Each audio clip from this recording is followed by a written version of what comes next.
明日につながる今日ぐらい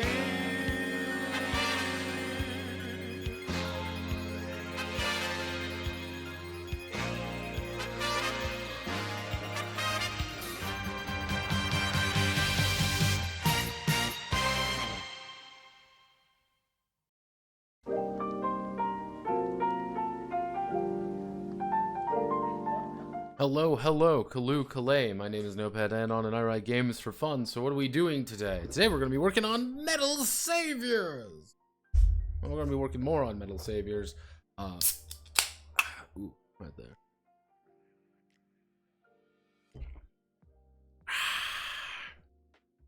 Liquid gold. Yeah, so did a little bit of work on Metal Saviors last night. That's not clicking on the right foot. So I click this. If we go to here to combined arms, I pretty much rewrote this entire section. A few notable changes about how these things work. So, basic idea: combined arms, infantry, vehicles, and pike units. Everyone's going to have a support squadron. All support squadron is at the end of the day is a group of infantry, group of vehicles, group of whatever, following the cav squad. Now, you're going to be assigned to these guys, and they're going to be under command of whoever has the highest command skill or bravado attribute, or previously established chain of command, which is a very simple way of saying, let's say we have 4 infantry squads. If all our infantry squad, we're going to distribute our 4 infantry squads among our 4 players. That's kind of that. Well, it's not just one guy controlling everything. That's kind of an offloading thing. So, then we have our combat rating and morale. Combat rating used to be entirely dependent on just infantry, but I gave it to everyone now. All pikes, all infantry, and all vehicles have a combat rating. That is them doing any action that is not strictly combat related. They will make a combat rating check. They just roll d20 under their combat rating, and it also doubles as their NSR if they don't have an MSR or NSR. So effectively for vehicles, they have a combat rating, but they actually have an MSR already, so they don't have to worry about things as much. Now, kind of one of the other ideas here is they also have morale. They take half, if they're at half durability or manpower, and they would be within 3 tiles of a cav unit that goes offline, and be within 3 tiles of another support squadron being destroyed or routing, or undergo a traumatic experience, i.e. getting hit by napalm or something other equally horrifying. They make a check. Morale check is against the combat rating. If it's successful, they're fine. If they fail, they cut it in half and are broken. If they fail a second morale check, they rout. They're leaving. This can cause a chain reaction, which you don't want, which is also one of the benefits of bringing in really hardcore units like Federal Rangers, which gives everyone a +3 to their CR, which means a +3 to 15% more likelihood of succeeding in morale checks. Kind of when it comes to infantry, the basics remain the same. Everyone has manpower. That's how much HP you have. Actually, infantry is split up. No. So, kind of the basic idea of the infantry squads. Added a couple new ones as kind of a fun thing more than anything. We have our very basic ones: anti-vehicle, clan raiders, your conscripts, your engineers. Basic understanding there. Each of these do something. So let's say, for example, our conscripts, they do 2d4 damage if they were standard damage to infantry, if they are within 6 tiles. Effectively saying, if I am within 6 tiles of you, I'm going to roll my d20 -2 because it was shitty to hit, trying to beat your combat rating. Against really competent soldiers, you're never going to fucking hit. Because conscripts aren't supposed to be hitting. Conscripts are supposed to be throwing themselves at the enemy to bog you down. They don't need to hit. They need to hit once. But if they do hit, they're going to do 2d4 damage. But that's also a terrifying thing with getting overwhelmed by, 5 attacks around of, oh hey, I rolled a 20 this time. You know, just if one of them score 20, that's a little bit of damage you may not be able to spare. Engineers, on the other hand, you know, kind of see the engineers, they kind of do their own thing. But like then you get things like Federal Rangers. Federal Rangers will fuck your day up. They deal an insane amount of damage, 48. They can rout a unit pretty much by themselves. There's 5 of them though. At most they will have 50 HP. If they get hit by something bad, they will probably die because there are 5 of them. Good evening. And that's when it even gets to things that's like, okay, we're moving around. I added some other ones like Helldivers. Helldivers are chronically underpaid, and they take a -5 to all of their morale checks. However, the big thing with the Helldiver unit is that they're the ones going down with you during a planetary invasion. No, normal units don't go. Helldivers go. They get a +2 to hit with everything. They're decent soldiers. Not great. But they pack a wall up. They have to take 60 health before they crash. But these are crashing, you know, these are 4 or 5 squads, so these are like 60 people possibly dropping alongside your Velo troopers doing their best to establish a landing zone. You establish a landing zone, then you get real people coming in to help you.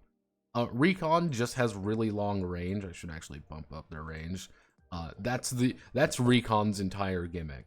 They don't do a lot of damage. They don't need to do a lot of damage. They just sit concealed and pick people off. They have the longest range in the game. They say, "Oh, okay, we're sitting over here. We got a good combat rating. All right, there's a bunch of rifles going by. The combat rating, what, 10? All right, 15, everybody, and line her up, and 6 damage. Kunk, kunk, kunk, kunk." Doesn't mean much, but again, they're concealed, so you can't see them. You don't know where the shots are coming from. It's very hectic. Problem with that is that, you know, ta-da, they're going to show up and overwhelm you if they ever do find you. Hey, there's some sniper fire on that hill. What do? Shell it with artillery. Just shell it. Probably some of them do more things than others. Like rifles don't really do anything. Rifles just fight people. They're not great. They only get 2 actions. They have a decent movement speed of 3. They have a +2 to hit. They're not very good at their job, but there's usually a good chunk of them, and they do 46 damage to infantry elements. If you do actually hit with them, there's a chance that you're probably going to kill a unit. Most likely you will kill at least 1 person on that enemy squad, which is bringing down their effectiveness, and if you deal too much damage, hey, you can cause them to rout. There's usually more than 1 rifle squad, though. That's the entire idea, and they usually have a decent chunk of health. Federal Rangers over Texas Rangers, allegedly. Yeah, that's kind of the idea with like Federal Rangers are like your really hardcore guys. That's the entire idea for them. They are your hyper hardcore badasses. You can be a Federal Ranger if you hit commando training.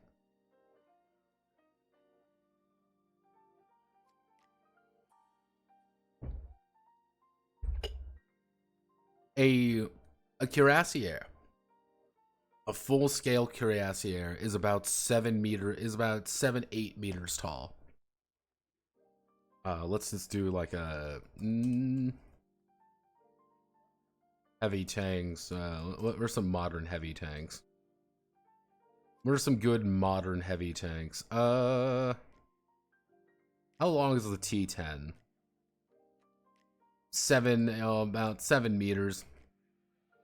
So they're effectively, you can kind of think of like a vast majority of Cavs are going to be vertical tanks in some way in actual size, but they're just a lot faster. They are standing their width, and their width is their standing, if that makes sense.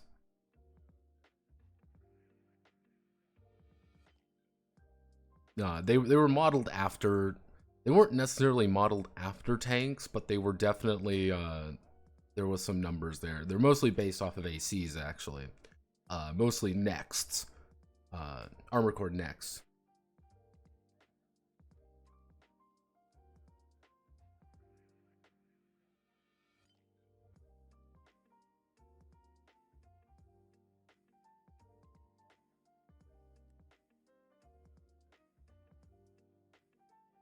Oh, jeez. And of course, we also have terror teams. When in doubt, bring in an Imperial terror team. Oh no, there's a problem. What do we do? Bring out the Flammenwerfer. Scoob, man, those are civilians. Scoob, man, what are you doing? They're begging for mercy. Scoob. Yeah, no, this is the big thing. If they deal damage, they cause morale checks. This doesn't seem very bad until you hit a terror team against a bunch of conscripts who usually have dogshit combat ratings. They're getting like, okay, they're gonna get broken. They're gonna run away because these guys got fucking flamethrowers. They are dedicated to scaring the shit out of people. They have not very good range, so you kind of need to pair them up with like support teams and stuff. Actually, I can probably bump you up to. No, we'll make you 5d6. 4d8 for Federal Rangers is not a lot. Target practice. No, Scoo, what are you doing? But yeah, no, vehicles got an update, added a lot more options for vehicles. You have your vehicle weight, which determines your MSR and your durability and your combat speed, as well as how many passenger squads, yes, because passengers are based off squads. Your super type, and then your designation and your combat readiness. So if you want to make a vehicle, you can say, I want to make a medium transport. I want to make a medium transport that is terrestrial, and it is a non-combat option. It may have a weapon for just defensive purposes, or it may not have anything, or just support slots. That's the idea. I did add the Astro option. This was something I was actually having a very unique situation with, because it's not like there's a good term for this. Aerial, alright, an aerial vehicle, you're an aerial combat. Terrestrial combat options, alright, you know, you're ground side. Aquatic, alright. Astro, stellar, I went with Astro because it sounds better in my head. Like, oh yeah, it's an Astro vehicle, you know, it's you know, this is a vehicle designated for space. You know, it's not, you still have the Navy, but you also have the other Navy, which is always a confusing mess. But yeah, no, it's, you kind of choose which one is your, what you kind of want to do, and there's a lot of different types of things that you can actually make vehicle-wise, because I couldn't stat out every single kind of vehicle. These are our 4 examples. We have Federation Bulldog, we have Imperial Carnations, the Tortuga, and a Ripper, which is a scavenger astrofighter. As you kind of see, some of these are really good, some of these aren't very good. I made a specific note about like starships, like cruisers, destroyers, and things like that. That's not really appropriate for this scale. They're more like, they are way bigger than what you should be dealing with. Let's just say that. But again, you're not a mobile suit. You are a tank in space. Pikes got changed probably the most. Pikes went from individual to effectively fire teams. They usually operate in groups of 2 to 5. And they get to choose which kind of pike suit they are in. As you kind of see, there's a couple of them. Some of them are a little bit, some of them are a little bit more direct than others. You know, you can be in a Guardian suit. You know, your team is in a Guardian suit, and that means you don't move very fast. You have very low MSR, but you can take a hit, and you do resist morale damage.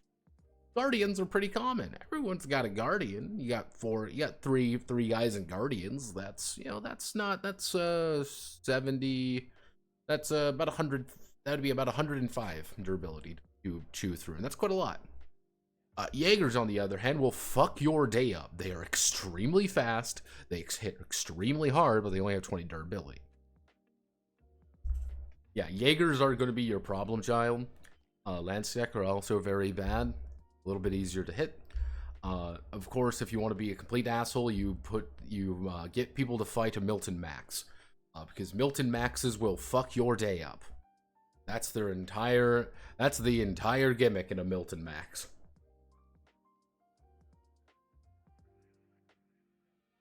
What's their speed? 1. What's their MSR? 7. They have 50 durability. 2 Jaegers do not equal a single max in raw, like, durability. A squad of Jaegers with long-range anti-material rifles. Yeah, you want to know how we deal with them? Not being in that fight. Fuck that. Two fire teams of Jaeger pikes with actual firepower behind them. That is we put cover fire down. We are throwing infantry to block them. We are doing things to prevent them from shooting us because they can fuck our day up. But that should be, again, I want to make them pike suits a little bit more intimidating. The only problem with pike suits is you don't get a lot of options. Every pike suit gets effectively 1 armament or 1 support item. The justification being, like, everyone's kind of got a little bit of everything, but, like, that's kind of like a main armament. So if you have a 3-man team, you can have 2 with anti-material rifles and a grenade. If someone dies, if someone takes X amount of damage, you might lose one of your anti-material rifles, or you might lose your grenades. You're still being able to fight just fine. The problem is you're losing more and more options. In the worst case scenario for a pike fire team is losing a lot of equipment very early on. Or, hey, we have an LMG, we have this, we have this, we have this, we have a bunch of options, and we've lost the LMG guy. You know, we have specific, you know, the cav unit has gone up with his fucking rifle or whatever, and just shot Bradley and shot Brad in his cool mech, his cool pike suit, obliterating our one guy with a real anti-cav weapon. Now we just have a bunch of cav-sized assault rifles. Fuck. Brad has been atomized. How do we handle this? Boys, I don't think we're making it out.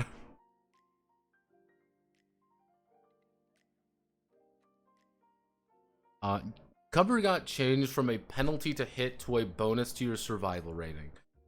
I've gone back and forth on this about a dozen times. This should hopefully help. There are a lot less modifiers than there were previously.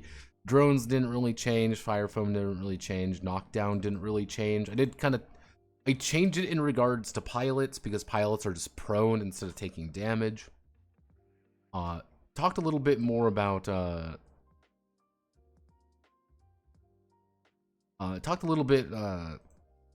starting to tow them.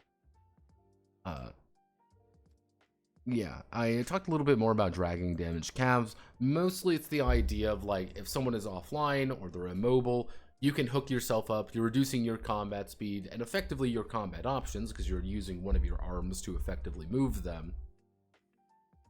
On the other hand, like, you're doing pretty good for yourself. That's your entire gimmick, effectively. That is your job, you're dragging this unit away. They're knocked down effectively because you're picking them up and they're just dragging them. Worst case scenarios are like a cuirassier goes down because you can only use a cuirassier to actually drag them in. You have to use a dragoon or a cuirassier to move them, and generally speaking, if whatever brought down our super heavy death mech probably is going to be nearby, right, waiting to hunt your ass down. Now we're moving on to armory stuff. But yeah, no, if you kind of notice, like, we've made good progress. I've kind of what I could put in places got put in places. What didn't need to be put somewhere got put elsewhere. And it's a lot of things kind of just ended up getting shifted around. That was kind of the main goal. One of the things is, again, we got our pilot damage locations. Hey, you've been shot in the dick.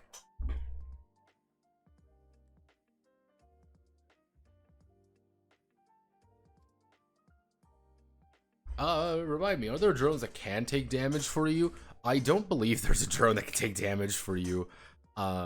Most of them are, like, really, really basic. I could probably add something like that in. Mostly because a lot of drones are, I don't think there's any drones that actually have real durability. A lot of them are actually, like, infantry scale weapons. You can take down a drone as an infantryman. That's not a problem. I might put something like that in. We're gonna be doing armory stuff today. But hey, could multiple cabs drag a bigger cab? Yeah, it's kind of the idea. Like, I didn't want to do that because I'm like, okay, well, you know, what's multiple? It's the idea that you are literally like attaching yourself and attaching, like, shooting tow ropes out to drag this person with. It's one person has to do the dragging, others aren't, or it has to be a heavy or super heavy vehicle dragging you. It is entirely possible that you are controlling let's say you have a logistics vehicle or something that you're controlling. You could very easily just get that logistics vehicle to drag your ass away. I'm offline. Pick my ass up. Let's get the fuck out of Dodge. My leg has been blown off. Yo, Logi, do your job, please. I'm fucking in danger. Yeah, no, pilots getting shot are probably the worst one is, again, getting shot in dick is pretty bad because you take 46 extra damage. Getting shot in the gut's pretty bad. Getting shot in the head has about a 10% chance of just killing you instantly. Yeah, you have just about a, 10% chance of dying instantly as it just kills you. It's very difficult to hit someone with this, but it's not impossible. Getting shot in the leg, getting shot in the kneecap, agonizing damage. I talked a little bit about, what's it like getting disabled, what's it like with destruction. One of the big things here is that if you do get shot in the head, sensors are temporarily rendered offline, pilot is partially blind, and all attacks are suffer -5 to hit. It ends at the end of the round. That's kind of the thing. Like, if you get shot in the head, everything goes off for the rest of the round, but then it comes back online. If you continue getting shot in the head, that's just someone spending a lot of time trying to shoot you in the face.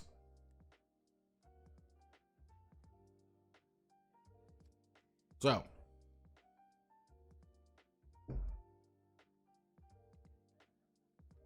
most everything else works pretty reliably.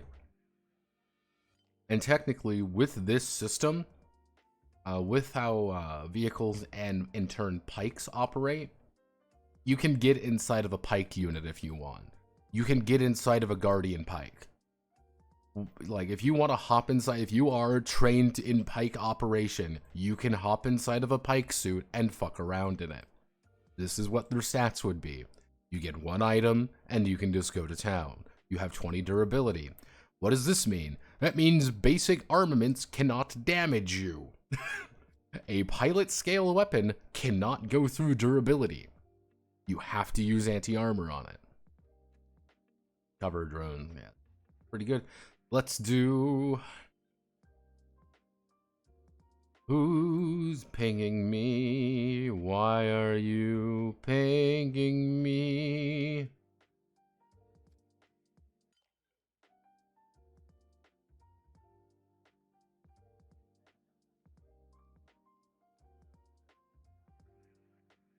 Alright, so let's get to it. So weaponry has been a staple of mankind since the first crude rock was fashioned to bash a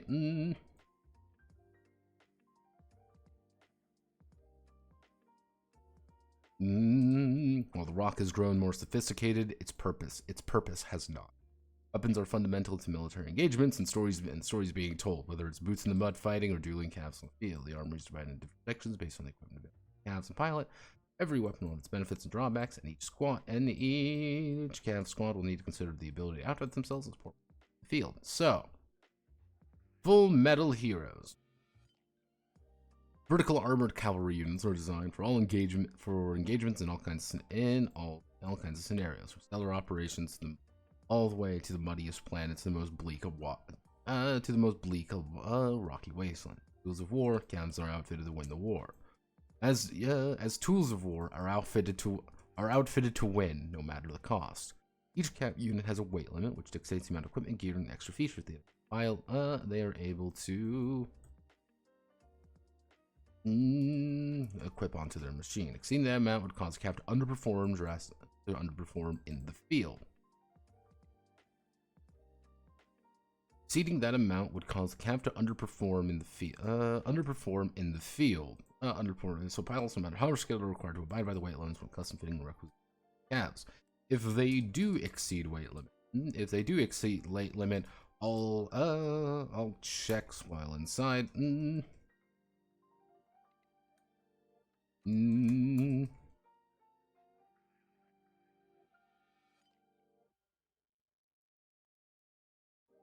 -5 or -25% until the weight is shed. That's a very simple way of saying if you go over your weight limit, you are not going to have a good time. You can. Nothing is saying you can't, but if you do, that is a -5 to hit in a game where there are not that many modifiers. Mm. Mm. Mm. Mm. Mm.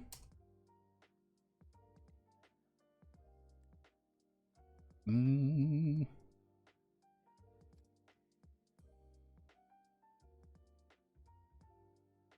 Mm. This versatility.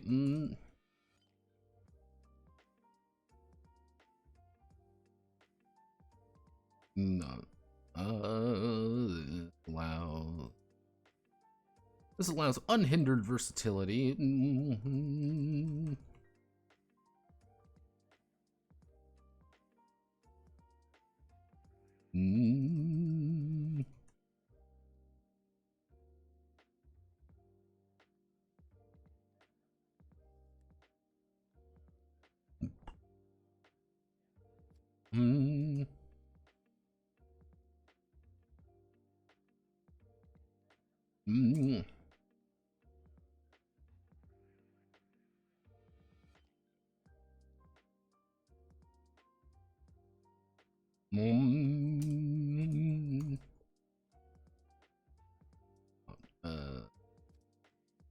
Two arms to grip safely, often using one arm as the mount and other stabilizer.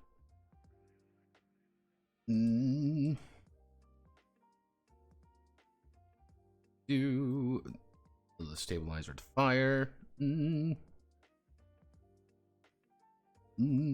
When switching between weapons, it takes an action.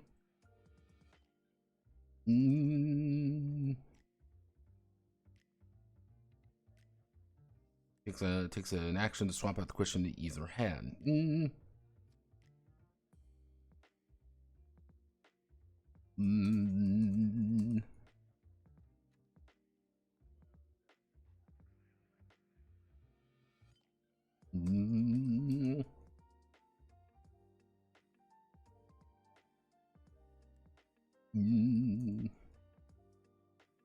Yeah, this is a very simple way of working around. Hey, I have a weapon in both hands. If you choose to swap your weapons out, it's technically doing the same thing. That's all that it is.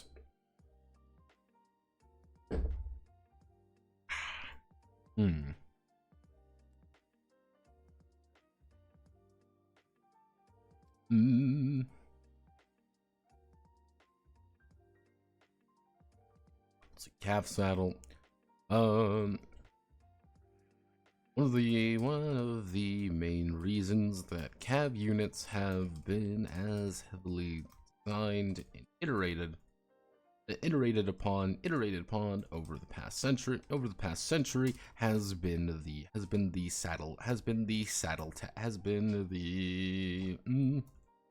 evolution of the saddle system. Popularized by most clanner calves. A saddle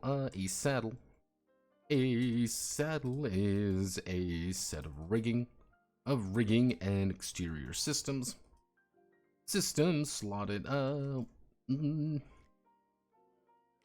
Mm. Mm.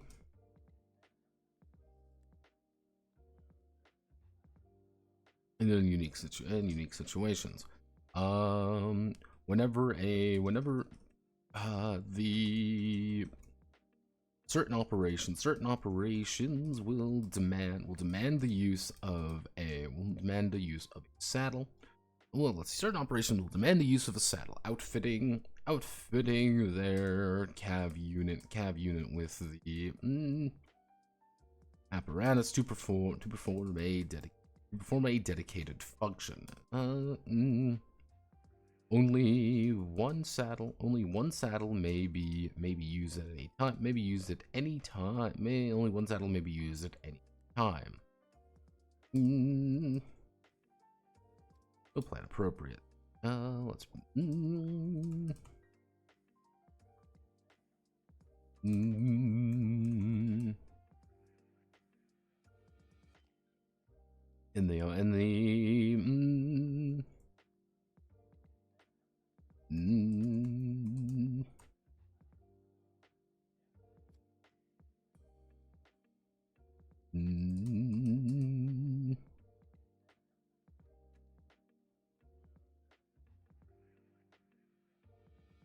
Let's see.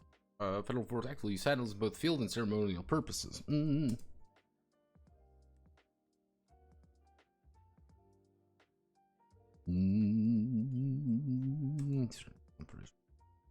Saddles. Apparatus. Saddle.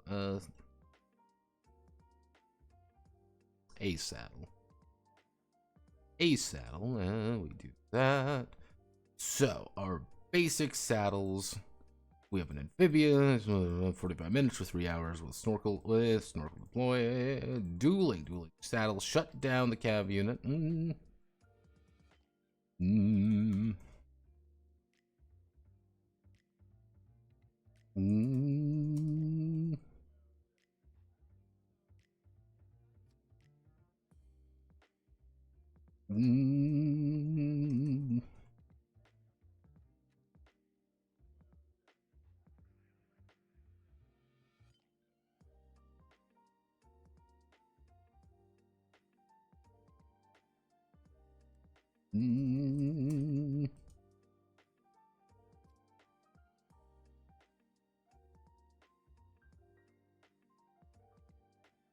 Arm is raised and let's see. Heat, hazard environments, atmosphere, and terrain set. Let's see. Hazard environment, atmosphere, and terrain saddles are primarily designed for radioactive temperamental.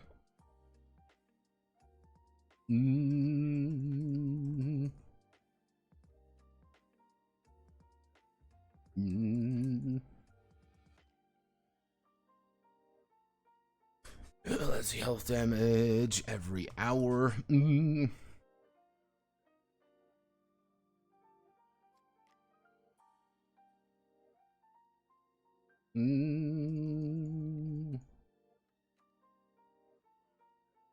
Danger zone. Mule. The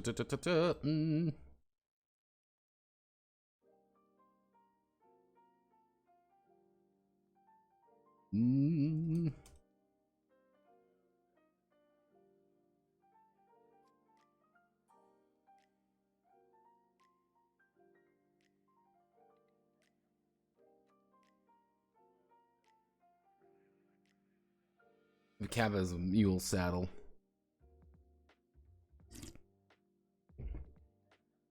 No, actually, the idea of a mule saddle, I was thinking about adding something like that, though. The idea of a mule saddle is legitimately like we've rigged a bunch of shit onto you to act as a giant like thing to strap, bags to. We have turned your giant cool mech into a way to strap shit we need to move around to. Like, you can't even really fire from it. It's like you're sitting on the back of a... you're sitting on the back of it, or you're sitting haphazardly on the side of it. It's just making it a little bit more comfortable for you to sit on. Yeah, you're seeing, again, it's not really supposed to be efficient in combat. I was thinking about adding something like that. See, remote cavalry. Repair hub is mass settle, turns cav into a mobile repair station. Or an action may return adjacent cav.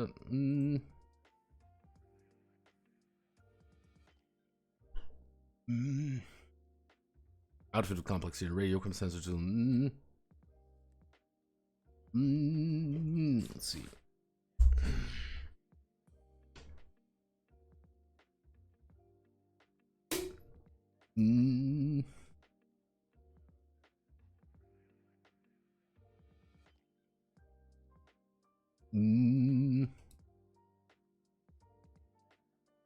Vacuum sealed calf saddle.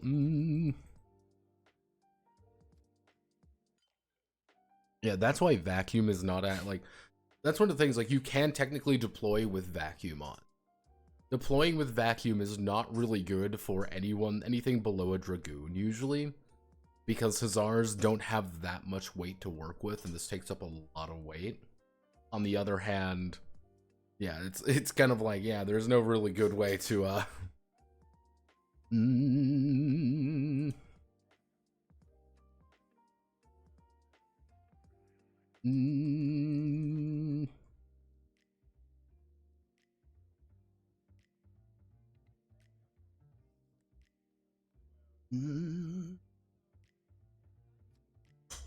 what would you call, like,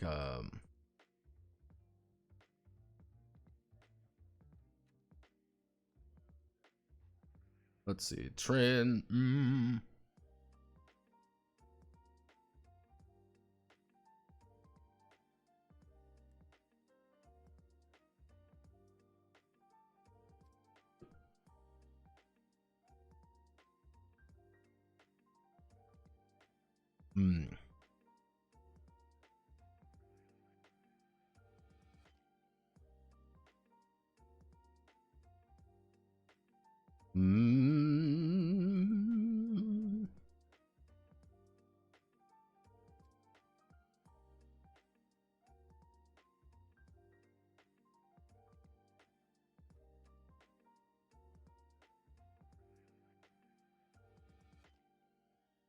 What do they call that? Like,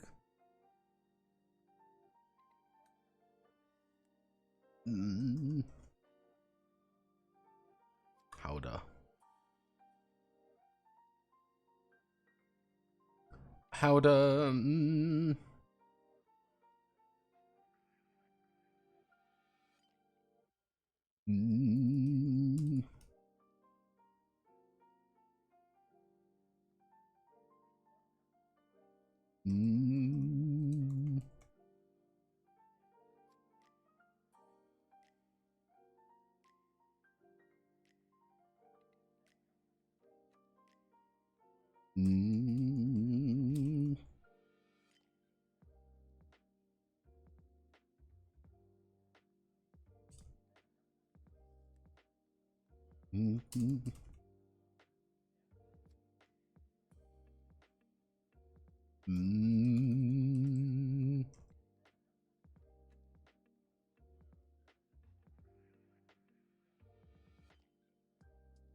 Yo. Let's see, what are some other ones?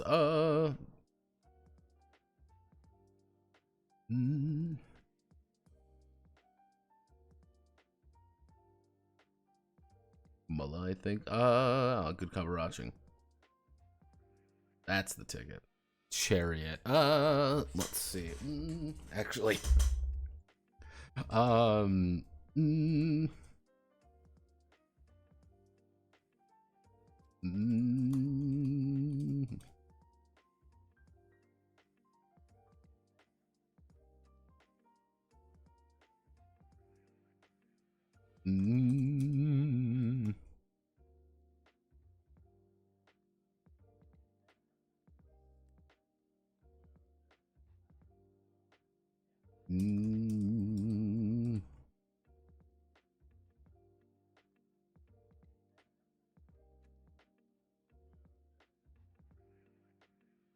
Yo, got a towing apparatus strapped haphazard. It's like, yeah, you got a towing apparatus strapped haphazardly.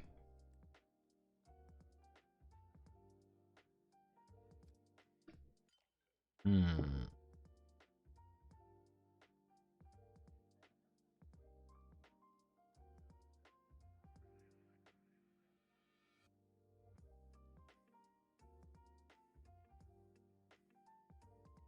Mm.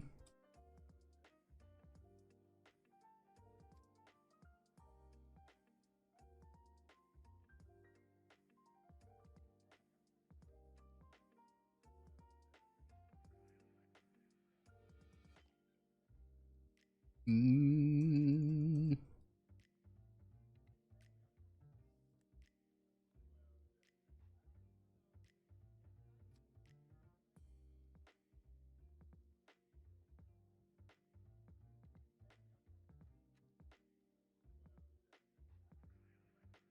Mm.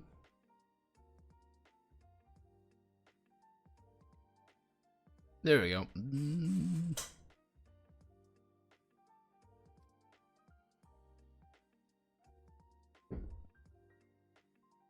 Mm. Mm. What would be some other good things to add into this? Hmm.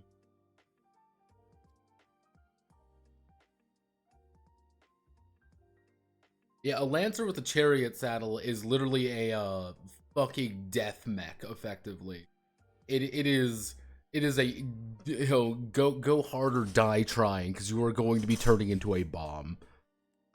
This is cav saddles.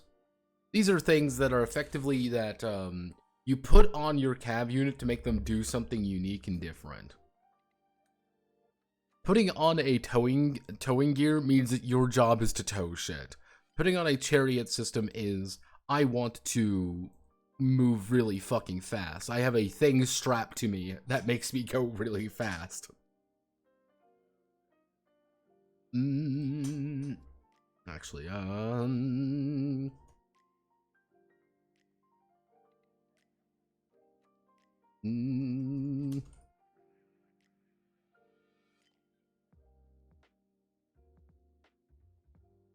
mm,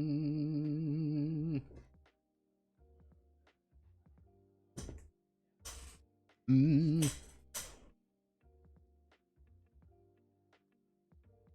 mm,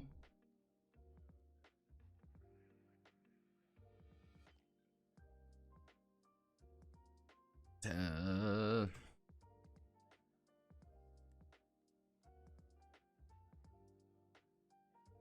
mm,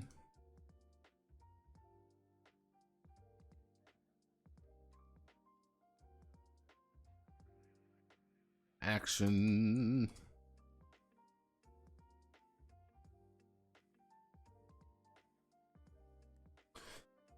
Mm,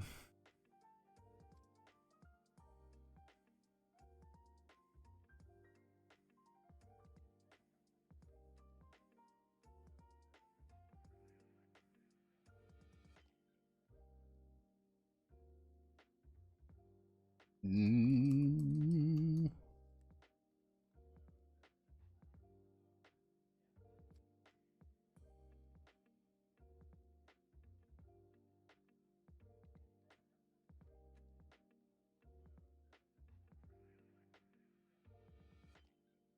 Don't need to capture aerial.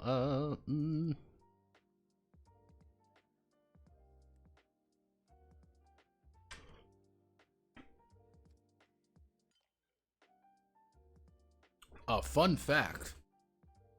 There technically is already ERA armor. That's literally just welding extra armor to your system. It's not considered a saddle. Yeah, there we go. Parts. Let's see. Is there anything else that I can add into? Saddles are supposed to change the nature of how you're going to be operating. I think this should work pretty well. Because here you can effectively, putting a Howdah carriage on you is effectively saying, I am becoming a I want to become a full-on, like, effectively mobile platform. Actually, I know what we can do. Mm,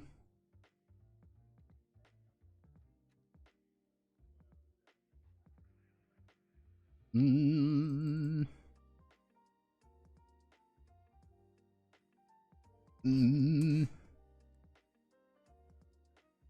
mm,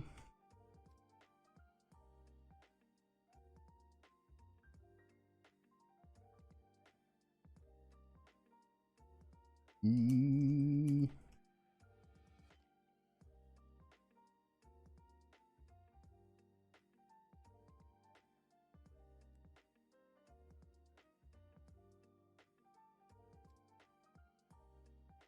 mm,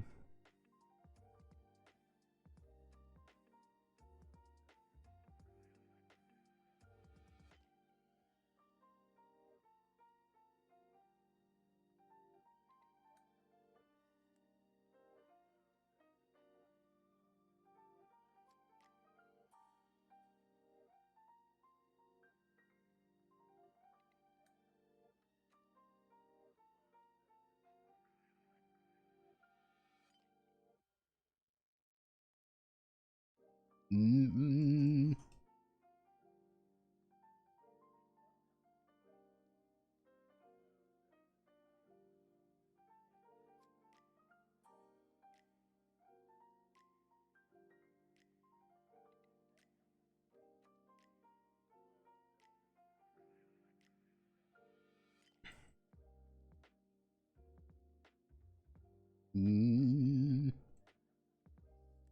To give you what I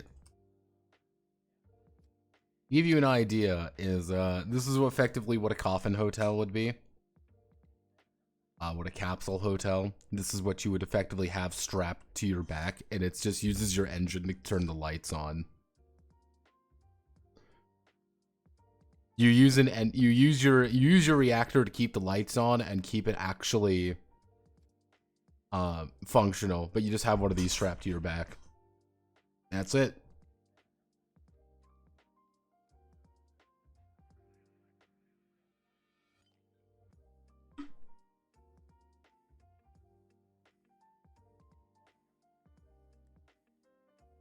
Mm.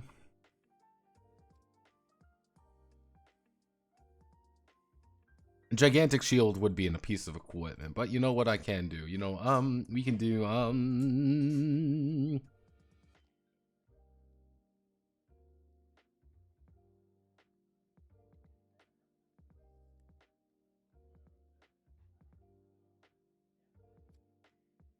mm,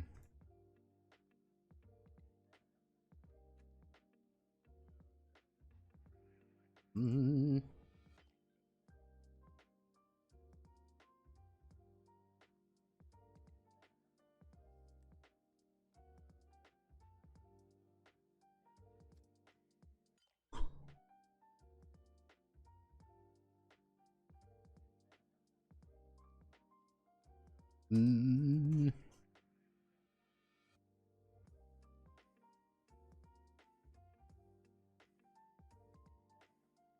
mm,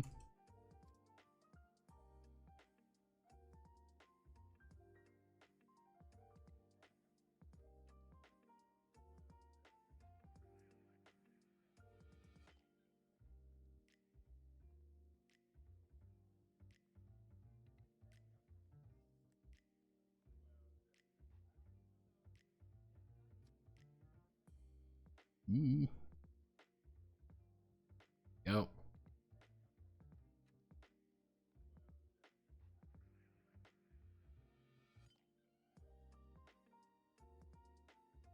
There we go. This is a jacket. What do you got on? A jacket. Why? Why do you have a jacket on? You don't need a jacket. Are you a pussy? Are you a little baby? You're like, yeah, I don't want to die. I don't want to die, boss. I'm like, yeah, no, well, no one does. So let's see. Ancient art of melee. Mm-hmm. Mm-hmm.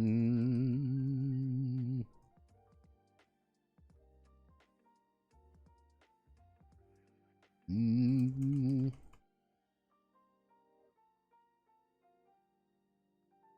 Let's see. Actually, we want to put it in.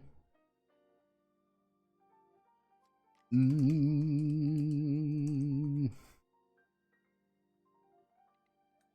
Mm.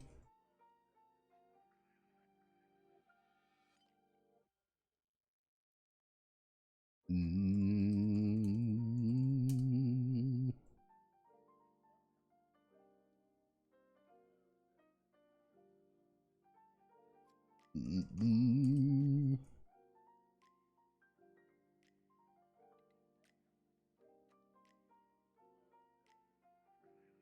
Mm.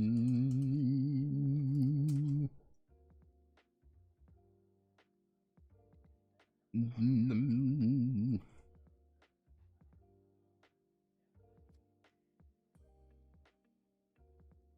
Mm.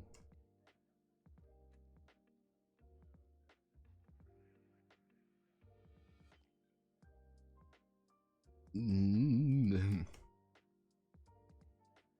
Let's see. Elongated spears, hacksaw axes, even blades were used to dismember and decapitate the old cav units in a medieval display of the future of combat.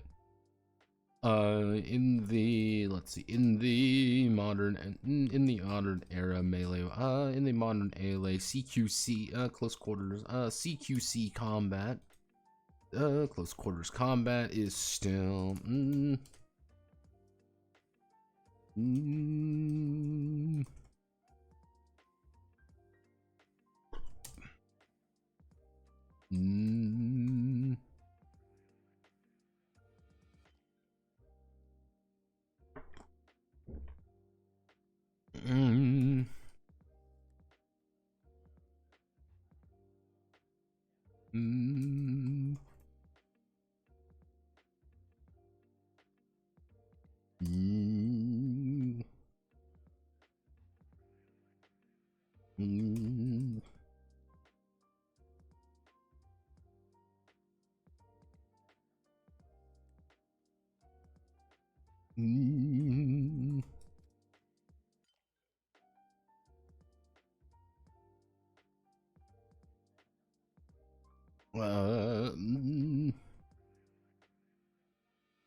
let's see. Imperial forces treat the sacred art of melee combat as honorable, viewing themselves as ancient knights when they chop a Vix vagabond in half with a boarding axe. Federal forces.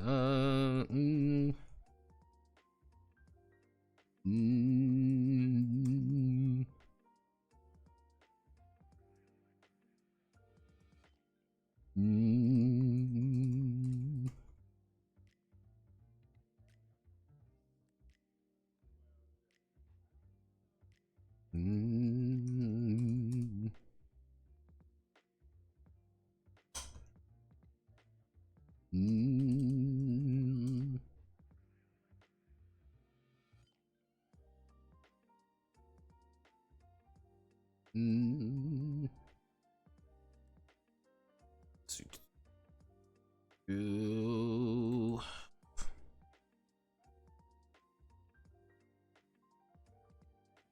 Yeah, it's just like, yeah, no, we don't actually view like, yeah, shit, like combat. No, that fucking sucks. No one ever really wants to be in a real fight.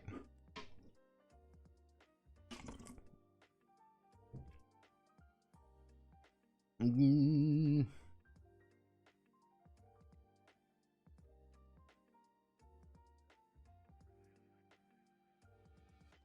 When the enemy is too close for conventional tactics and opting to stab it. Yeah.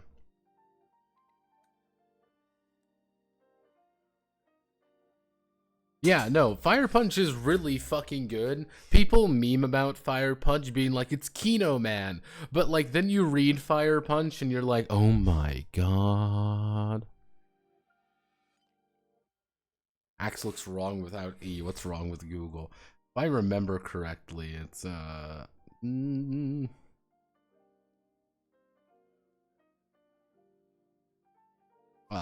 technically, this is American English. Is AX is the right way of doing it.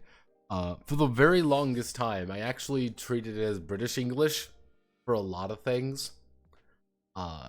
Because I have a very bad time of spelling things as like British. Because for me, axe is AXE. I don't know why it's AXE, but it is. But there's other things where I'm like color. Oh, COLOUR. Fuck you. It's OR. It's color. It's a color. It's color. A color. And then what are you, fucking French? Sorry, I believe in democracy. Let's see. Let's see. So we've got our melee. Have melee weapon. Damage, weight, faction, tag. Boarding axe, two-handed pierce, high frequency knife. Impaler axe, imperial dueling sword, imperial slicer. Micron hammer, micron jackhammer.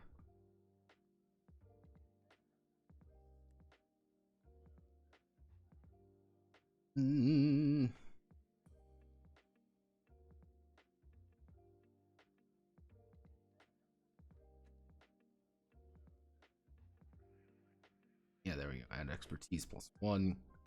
Like, micron jackhammers are fucking scary, by the way. They get close and they hit you with a micron jackhammer. That is them running up to you, shoving their fist in your chest and saying, bye-bye, so long, Gay Bowser, and they just shove you in with there. Because they get pierce and +5 damage for effectively a 2-action attack.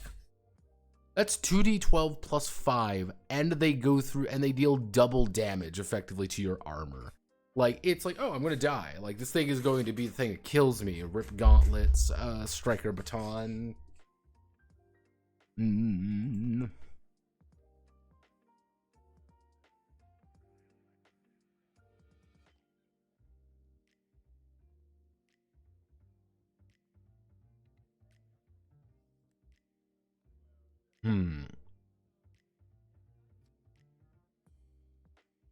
Hello,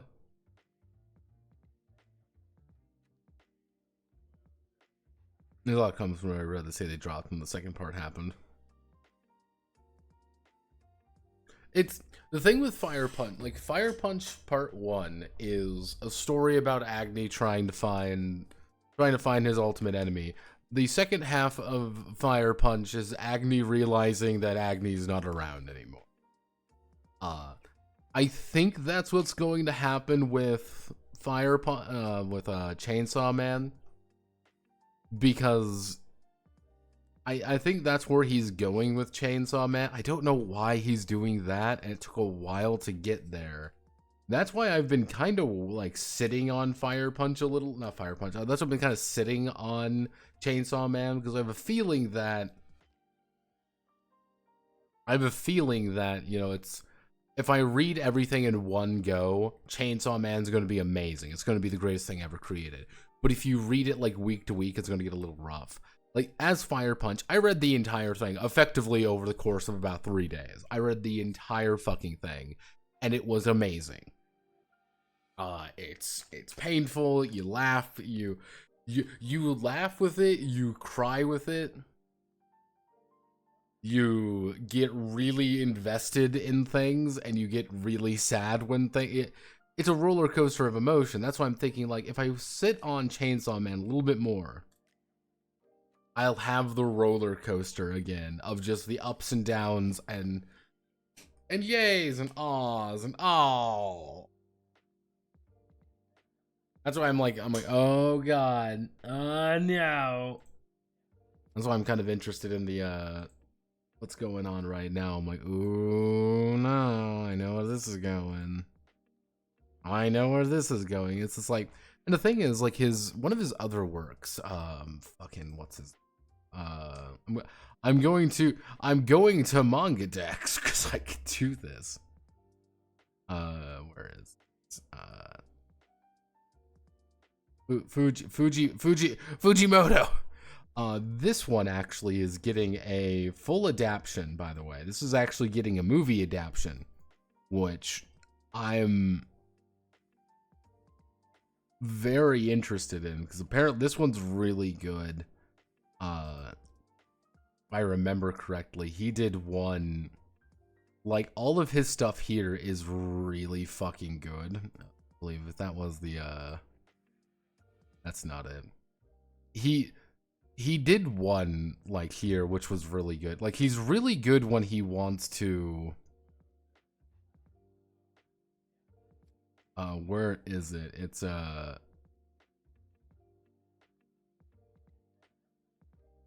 yeah, there we go. Chapter 3 here. This one is really fucking good. And fun fact, this is where Natuya came from. This is just Natuya, by the way. Unironically, it's really fucking good. He's incredibly confident. He knows what he's fucking doing. I don't think Fire Punch can be adapted, because there's a lot of things that only work. There's a lot of things that only work because it's a manga. Like the one panel on the train, that only works because it's a manga. Because you have that really hard cut. The only one I could see doing is that if someone is like, if he lets him do a lot of weird shit, and it's kind of open. That's the thing. Like, if it's really, really open, yeah, it's hard. It's real. That would be the hardest part. They would need to do something like, unironically, someone like KyoAni would not. I'm not saying KyoAni should adapt fucking Fire Punch, but like kind of the liberal interpretations that KyoAni takes, you would need to do with Fire Punch. Because, fun fact, there's one thing about Kyoto Animation, KyoAni. I was thinking about this the other day. Do you know Dragon Maid? You know that anime? I read the manga. I read chunks of the manga. Shit's nothing like the anime. Shit is nothing like the anime. I was fucking blown away of how different it is. Not even like, oh, well, you know, the wording's different. No, it's just the order of the chapters, how things happen. Yeah, Maid Dragon. It's the way the anime is versus the manga is very different. Things happen in different orders. Characters act different. Characters are different. It is. Like, the ending of the series is the dad showing up, and, you know, the end of the anime series, the dad shows up, it's this big dramatic thing. He shows up relatively early in the manga. He shows up very early in the manga. And he talks about things. And that scene happens earlier, much earlier. You learn a lot more about Shota, you learn a lot more. There's a lot of things that go on. It's actually really interesting. Yeah, it's Toru's dad. Or at least the leader of the Chaos faction or whatever. He shows pretty much the ending of the series happens in like pretty early on, relatively speaking, and things are really out of order. Another one is Violet Evergarden. I love Violet Evergarden. That is one of my favorite fucking anime I've ever watched. It is flawless. It is perfect. It's amazing. Do you know that it's completely fucking different than the light novel? I want to bring up one that it's fucking amazing. I love it. Now the thing is, you look at like, oh man, Violet Evergarden, look at all this stuff going on here. Oh god, I'm dying. Violet Evergarden, the light novel, which it's based off of, mind you. This is the light novel which it is based off of. Yeah, Violet Evergarden is actually yeah, she's a this is a spoiler warning for a visual novel that's never really been translated into English. But Violet Evergarden is a reincarnation of a war goddess. She is the reincarnation of a war goddess, and gets a fucking giant battle axe. Yeah, she gets a giant battle axe. That's like a main plot point. And she fights people with her giant battle axe. This is a significant plot point that they never touch upon in the anime series. Yeah, no, she just has a fucking battle axe. She fucking fights people. Shit gets, it's like, oh man, I gotta fucking fight people. You're looking at it, you're like, what the fuck? What the fuck is going on? Why does she have a I remember distinctly, there was this one fucking thing I was looking at. I wonder if I could find it. There's one page where it's like she's fighting someone with a battle axe. That's the thing. She's fighting someone with a battle axe.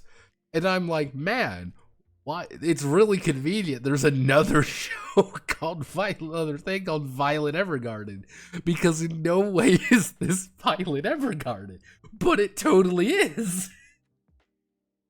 It's completely fucking. It's the tone is very different. It's super interesting. It's a spoiler for the anime? No. Honest to God, it's not. The anime is really fucking good.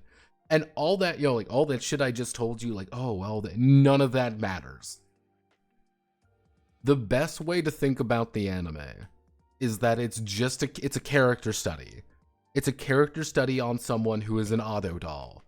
And the way that she views things, it's about being a veteran, it's about coming home from war, about the way you perceive certain things, and the way others perceive you, and all the problems that come with that, and how it's really interesting. It's really fascinating. It has nothing to do, that's like one of those weird things. And that's why I was noticing people being like, I didn't like Violet Evergarden very much. I'm like, how the fuck can you not like Violet Evergarden? Be like, well, it's not like the visual novel. I'm like, what do you fucking mean? I look at that, I'm like, what the fuck is this? This isn't Violet. Like, wait a moment, this isn't Violet Evergarden.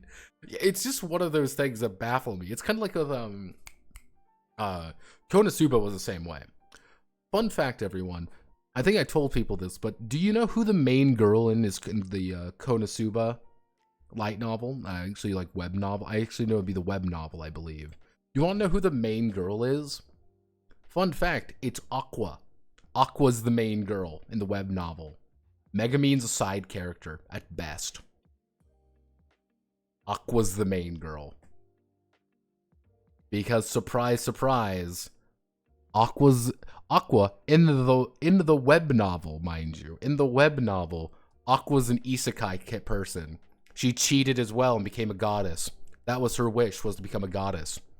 And the entire time, it's her and Kazuma connecting over the fact they both fucked up when making their wish. And being isekai sucks, and how lonely it is. And it's like, what the fuck? And I just read this little synopsis. I'm like, the fuck are you on about? Because like in, you know, Konosuba's obviously it's Megumin and it's darkness and all that. Megumin and darkness aren't like super huge characters. They're there, don't get me wrong. They're there and they're important. They get their time in the sun, but it's not like Megumin's the main girl. But Megumin became popular, therefore she became a main character. She became effectively the main girl. It's just really fascinating. And I'm curious, like, it's literally boiled down to people like the comedic aspects more than the background stuff. They liked Megumin a lot. They liked darkness a lot. So Aqua's role got reduced, and some of her aspects got put onto Megumin. Some of them got put on the darkness. Some of them got put onto Kazuma. And one thing I heard, and I don't know. Probably there's a lot of validity to this, but apparently like most web novel to light novel authors are written entirely by their editors. In fact, most of these stories are written by the editor because these guys can't write actual books. They can write web novel stuff because there's a lot less barrier to entry, but they can't write actual books. So the editor has to go in there and actually write everything. Yeah, there's a bunch of them. I wouldn't be surprised if there's a bunch more instances of the shift from web novel, light novel, manga, the anime, and things like that. I wouldn't be surprised if there's a lot more shifts like that we just don't see, obviously, because the web novels never get translated. Because I think that's one big thing is that we don't see web novels often. Why would we?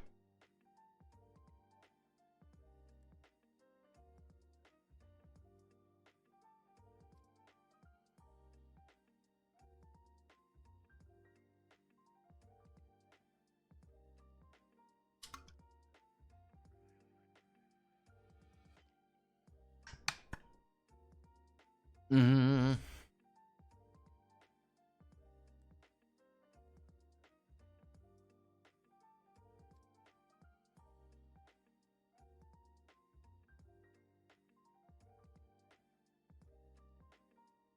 See, the amateur stuff is where you get the good shit, though. That's the thing. Let's see. Weapons.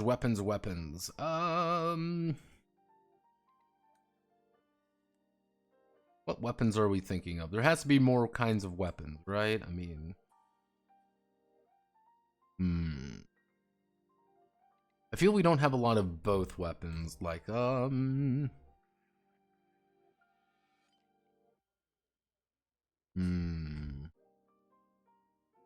frequency knife.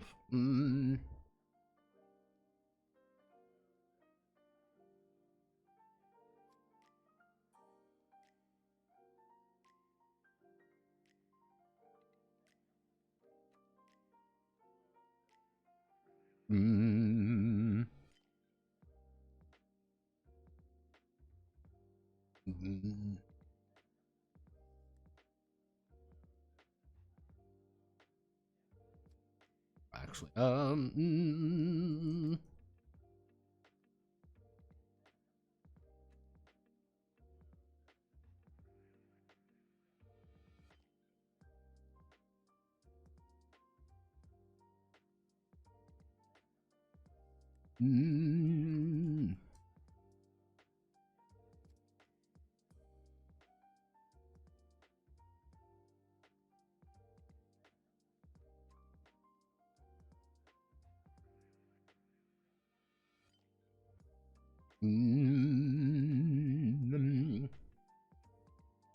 see, a clan spear, a clan blade.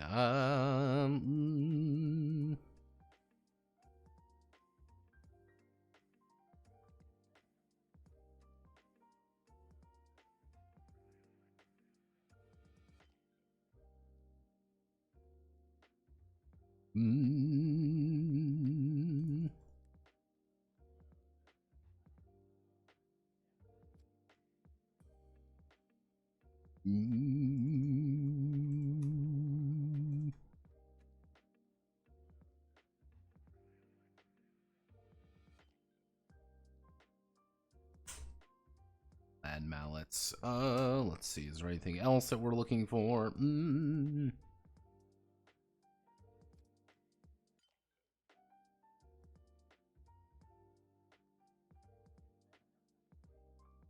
High frequency sword. Let's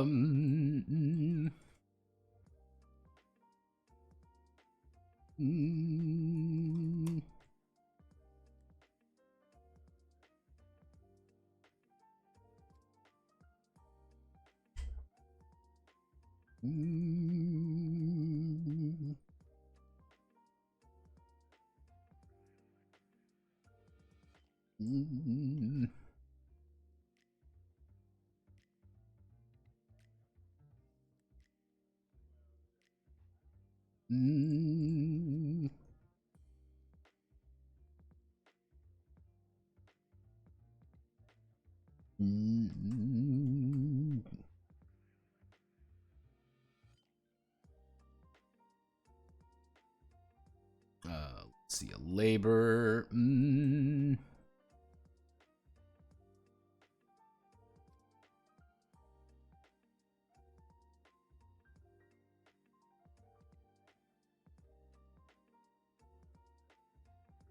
Mm.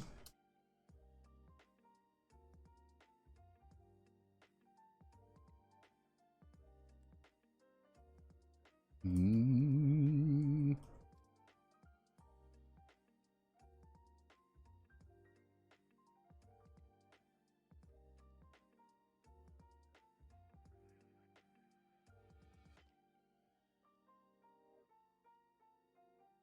Mm.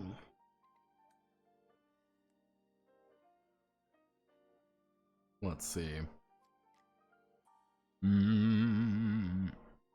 What are we seeing here? So mining pick hammer, chainsaws, mining pick hammers. What would be some other? I guess we could just call it a pick hammer.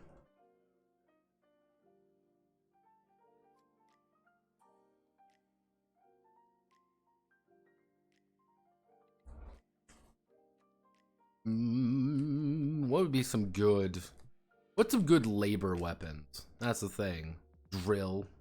This is the drill that will pierce the heavens. There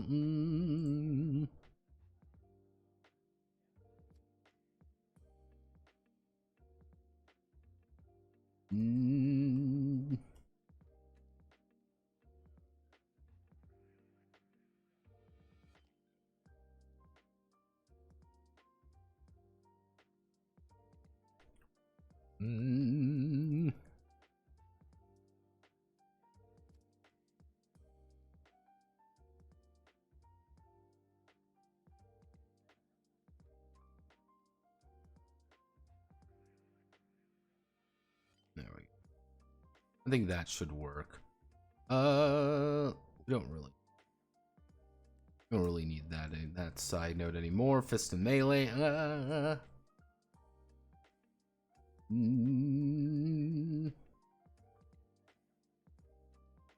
Yeah, which is ram another. They will deal their combined combat speed to one another.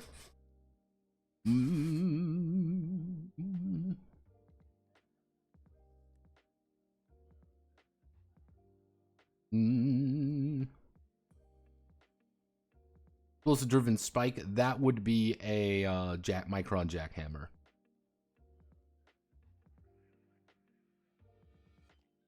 Oh, what would you even call that?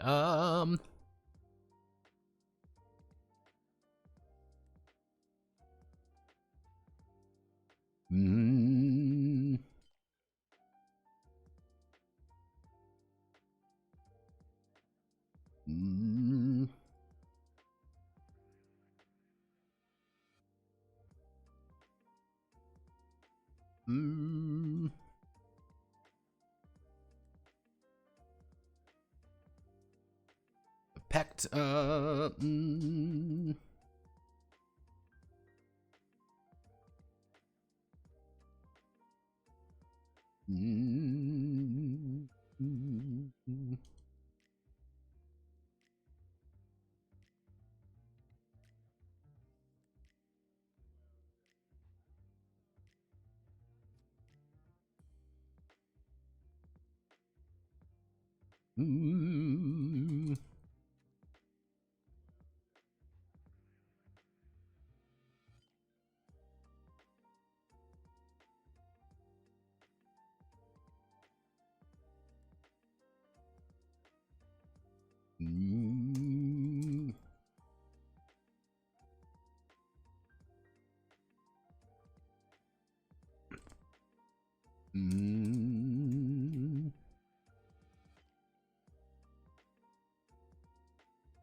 What would be a good way of saying that it's failure prone? It's UDA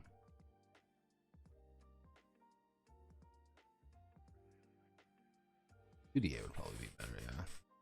If I were to say something is failure prone, like this thing is gonna break. No matter what you do, this shit's gonna break immediately. Because that's just what this thing is. It's not necessarily like it's made badly. It's just like a very, You know actually what we can do? I know what we can call it.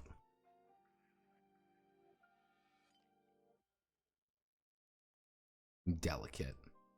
It's a delicate.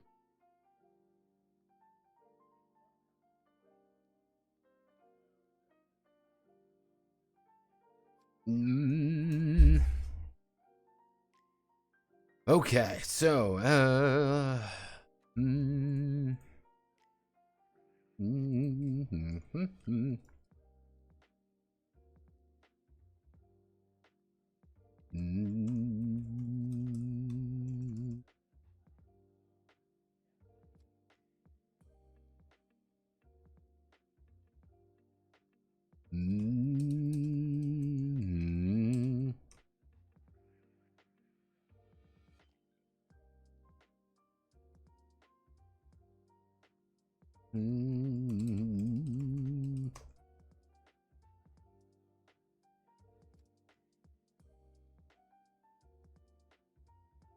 mass producing ammo and ammo.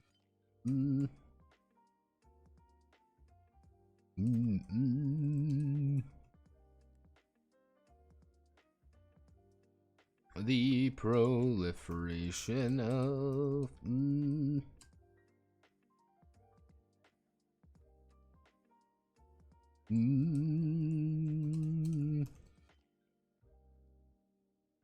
have their pick of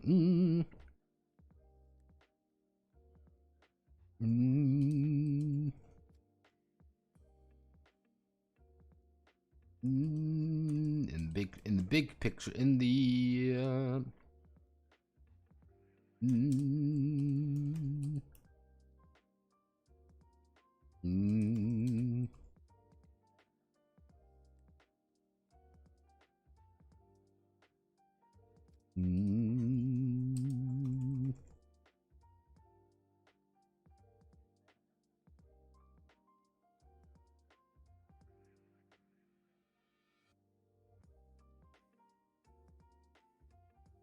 charge, kinetic, and laser.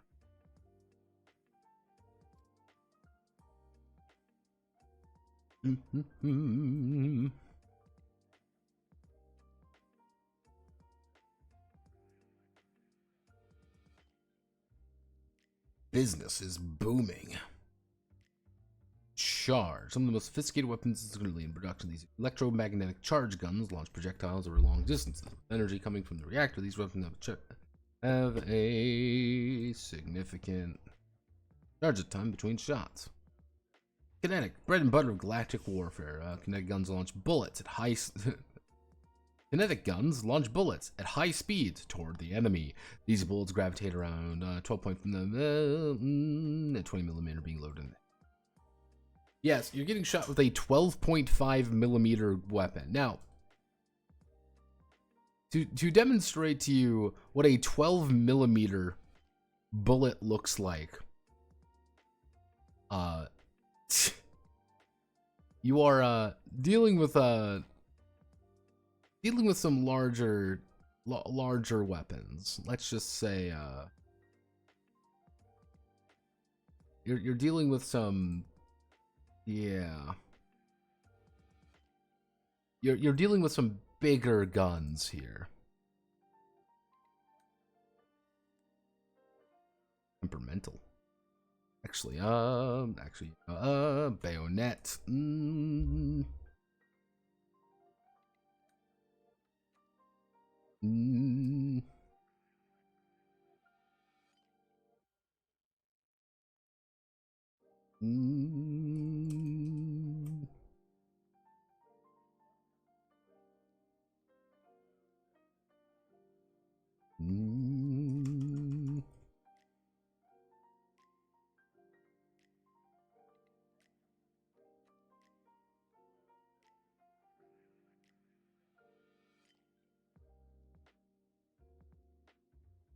There we go.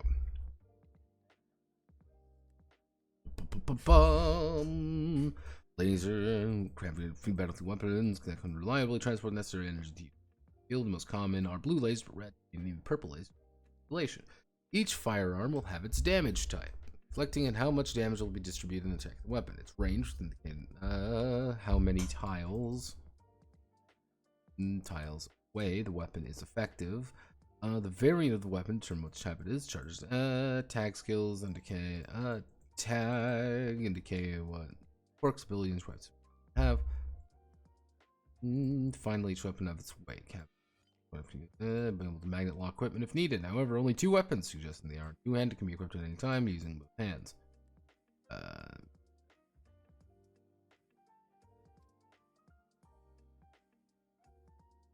Here's what we're going to do, actually. I'm going to move you down here.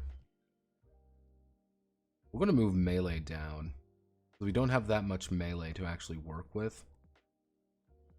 So what we're going to do is we're going to move that. We're going to start with firearms and then immediately lead into guns. We're going to start with guns and then immediately lead into that because we've already explained a lot of information here. We don't need to reiterate. So let's do...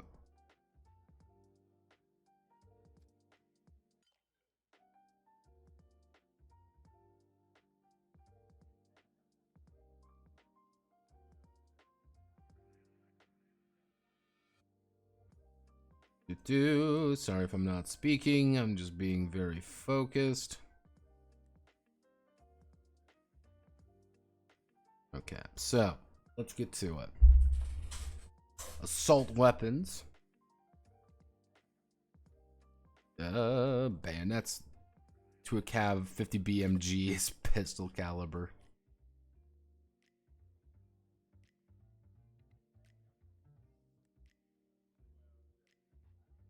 I mean, in theory, you can also, if you ever want to, you can just bring out a hand cannon, which hand cannons are very dangerous. So let's see. I'm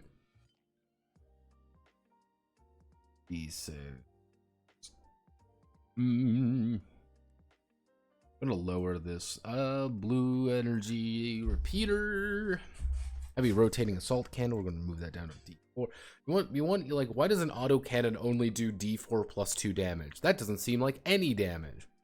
There's a catch here. That's D4 plus 2 damage to every part of the body. To every single part of a cav unit because it's an automatic weapon. It's you spraying a bunch of bullets at the problem.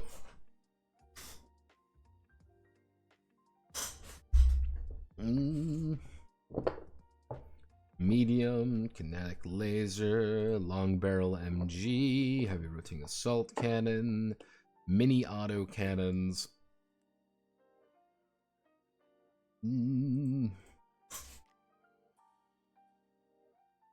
Rapid fire chain gun. Assault disruptor, spin charge minigun. A good old spin charger. Do we have any assault weapons we would want to add? Any fun and exciting assault weapons we would like to see?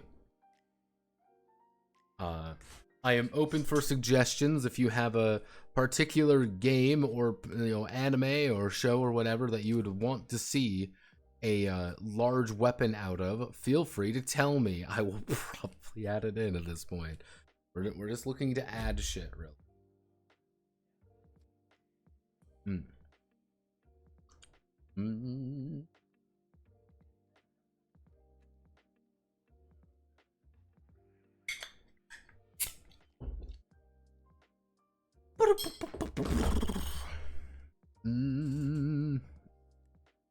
Being a slur or profanity.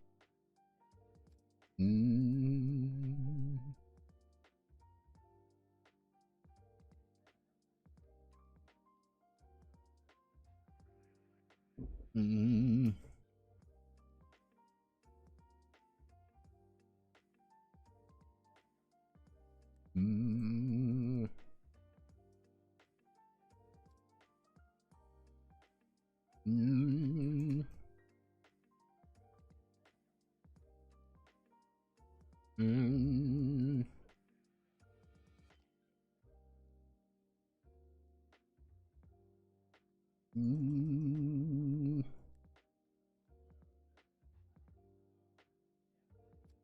Mm.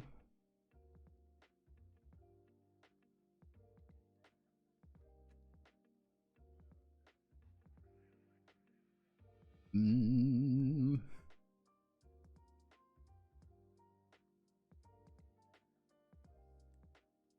Mm.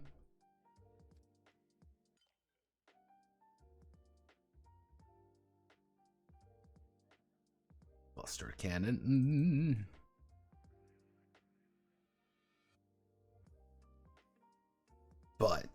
But cock stuck better. The cock stuck. Mm.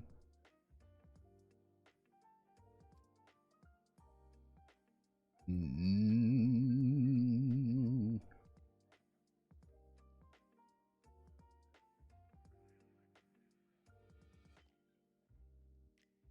Let's see.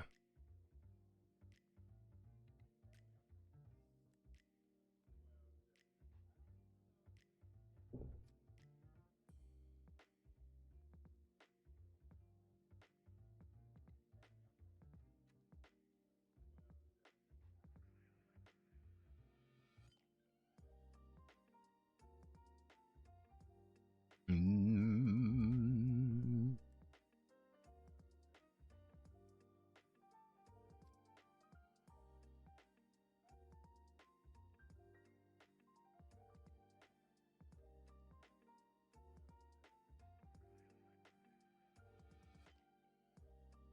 Mm.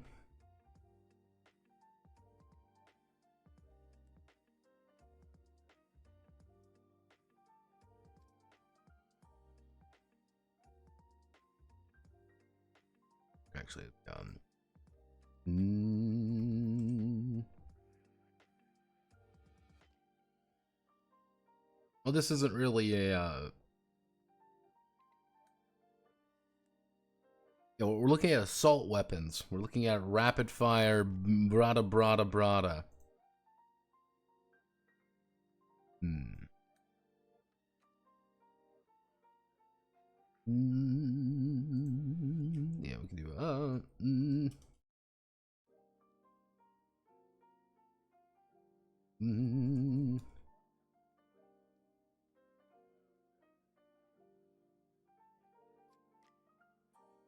Mm.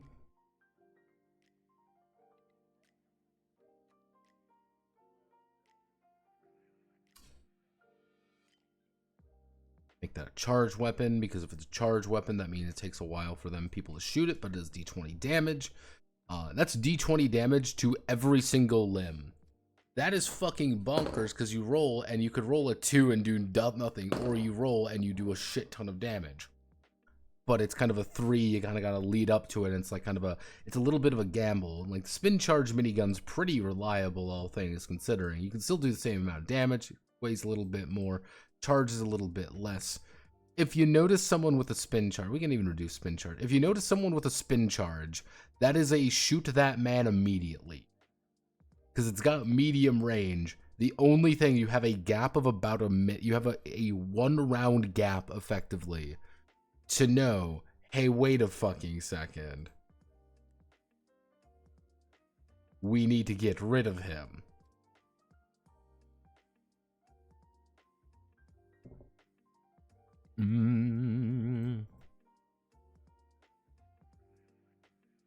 Let's see, do we have any other fun machine guns?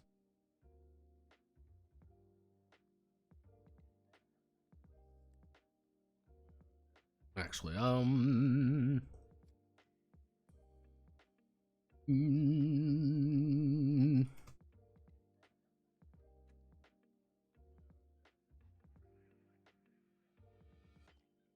need a,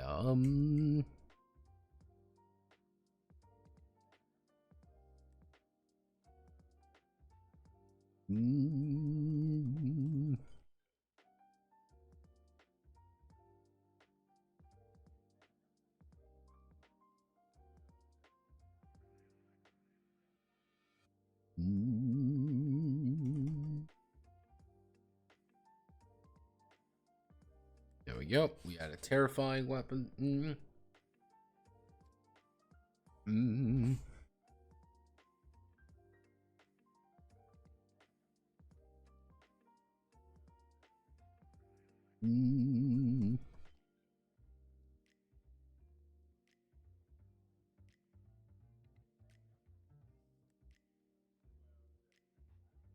There we go. Purple supercharger. Okay, sidearms. Hand cannon, high focus blue emitter, point blue, point green, point defense purple, point defense red. Rapid charge slingshot. Super autos.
Tools manufacturing and a bit of everything.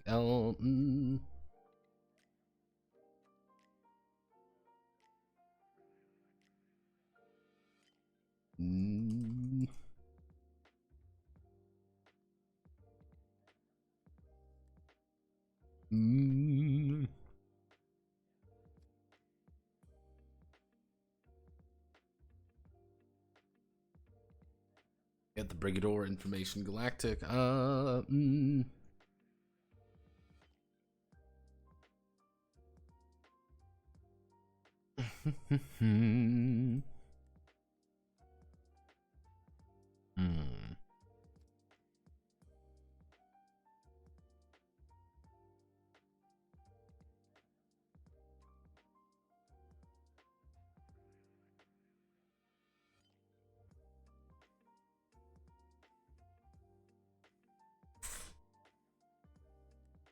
Any little guns you can think of. Now's the time to tell me. If you got a little gun idea, now's the time. Little itty bitty gun.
There we go. Yeah, SI.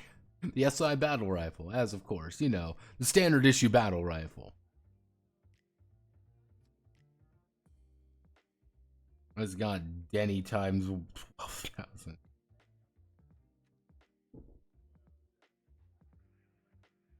Charge 1 laser pistol.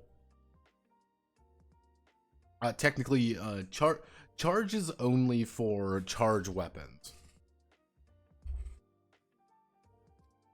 Mm. Actually, do I have I don't have Ignitus. You know, we can do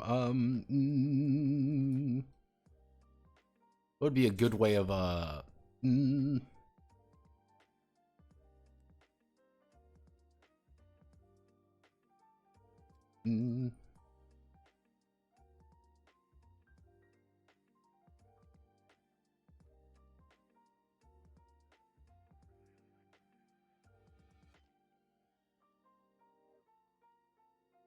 um,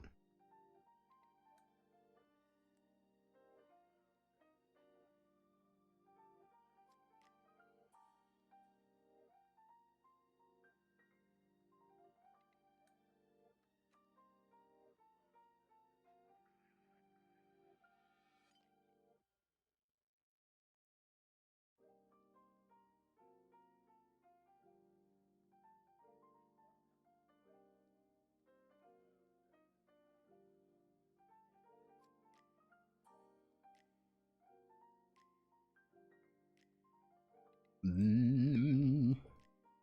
There we go. What's your superpower? The Thunk Cannon. Integrated.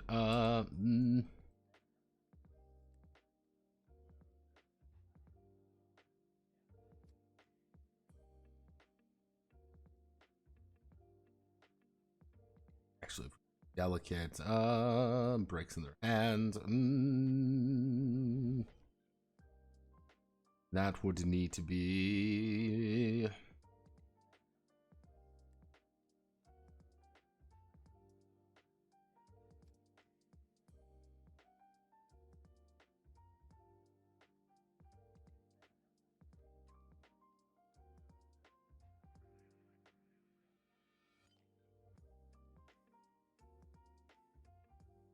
I guess we'd have ammo. And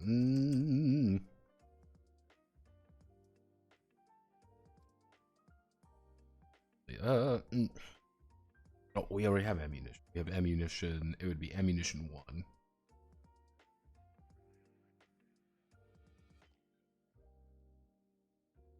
Yeah, you have one shot with a fucking. Effectively, this is like your mini shotgun that you have in your arm. Like, oh no, you're getting too close. Funk, punk. I'm just gonna shoot you with this gun I have in my hand. Let's see, add metal storm type gun, cap scale, sawed off shotgun is funny. Yeah, this is the thunk cannon. It's just a shred. It's just literally a fucking sawed off shotty. Let's see, purple tri beam, red tri short barrel carbine. Mm. Mm. Mm.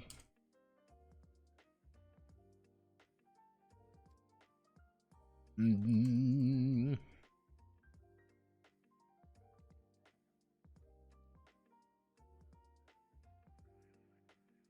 Mm.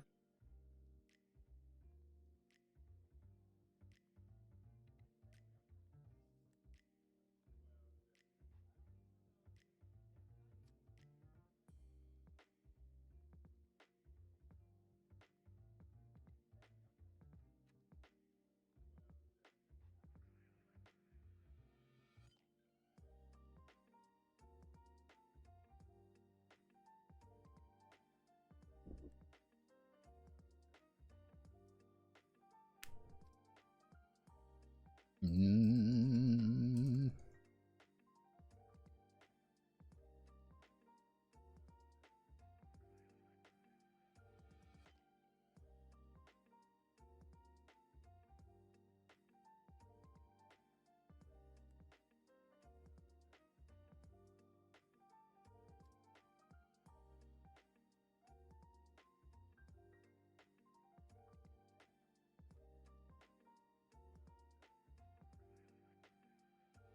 Mm.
Ranged rail cannon.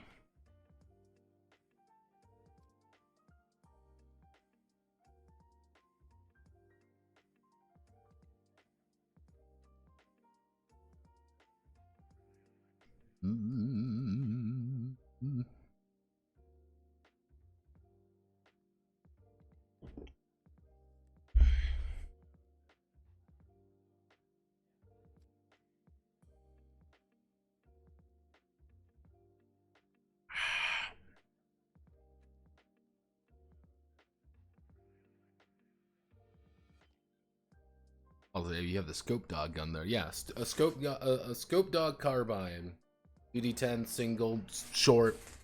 Scope dogs should be, if you have a scope dog, what you should be doing is getting into real close range and popping people.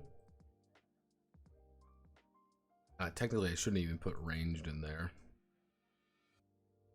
That's your entire gimmick, effectively, is you get in close, you pop, you go pop, pop, pop, and then you pop out real fast.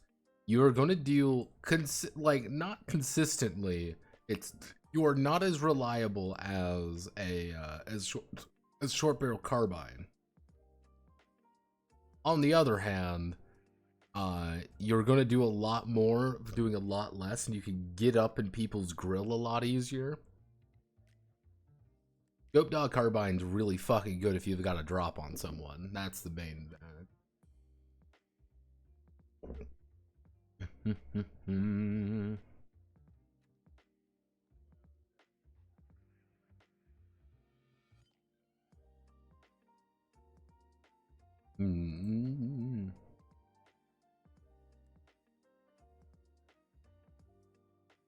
Let's see, is there another rifle that we can add?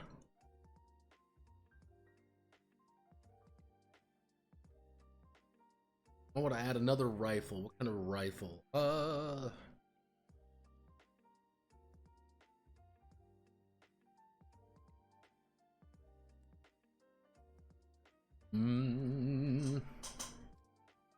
Actually, I know what we can add. We can add,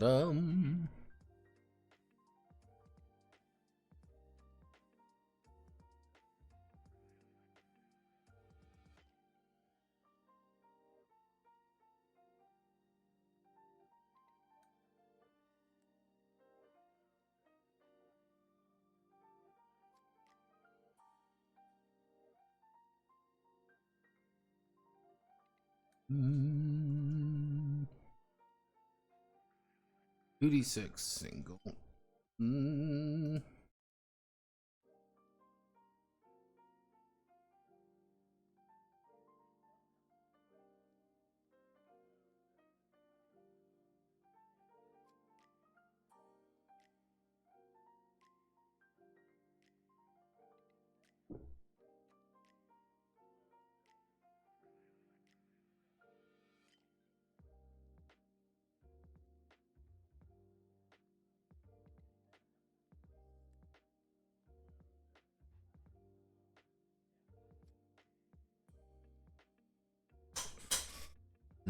Nah, I don't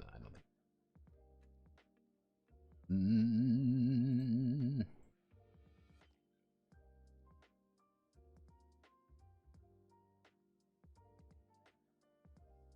Varmint rifle, vomit rifle.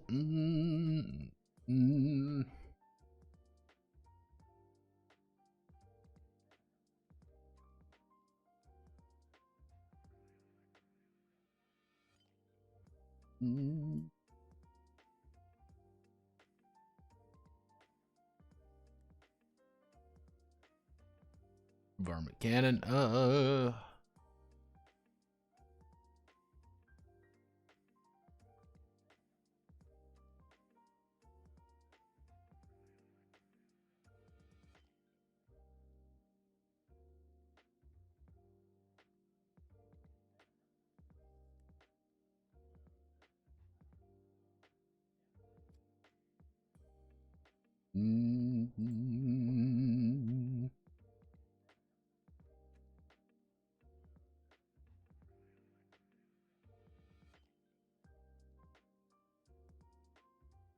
Okay, so a shredder rifle. So shredders, we got the block cleaner, we got the jackhammer.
Gorillion?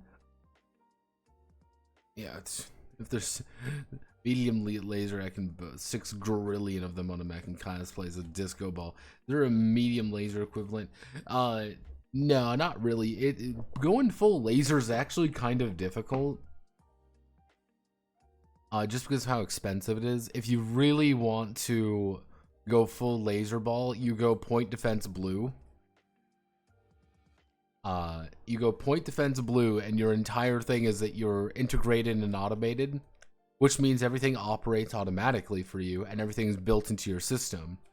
Because everything's built into your arm already, you literally walk up and get a bunch of free attacks on people with laser weapons. Counterpoint though, you're a giant fucking disco ball, and everyone knows who the fuck you are, and they're all going to shoot you with a gun and kill you.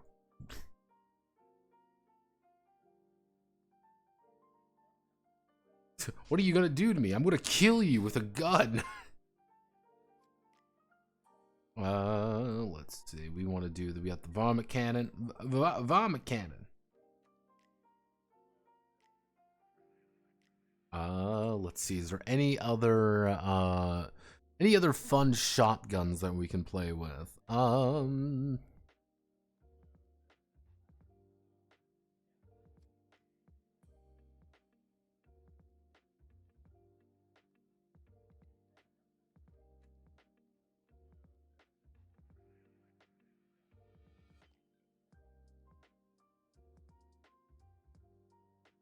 Oh yeah, the block cleaner, the jackhammer, the thumper. Can't really think of any shotguns at the top of my head. However, now we're getting into heavy firearms. Grenade launcher, obviously. Ammunition 6. Gun lance, 2-handed. High intensity green laser cannon. Delicate. Large caliber gun. The macro cannon. The various missile pods. The napalm sprayer. The OSRPG. The SI missile launcher. What comically oversized weapons do we need? The BFG. What are shredders? Shredders are shotguns. That's all they are. It's the idea that this is a shotgun, but not a shotgun. This is you running up to someone, pulling a trigger, and atomizing them, kind of thing. Actually, you know what we can add for shotgun?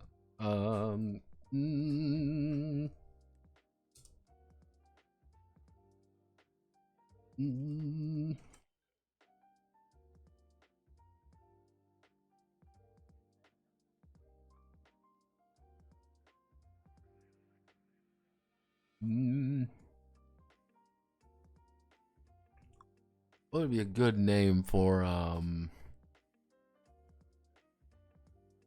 doesn't even do a lot of damage. It doesn't need to do a lot of damage.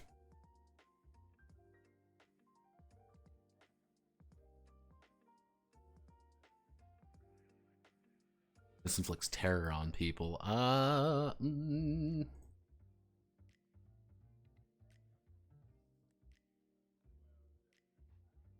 Starscream. Starscreamer.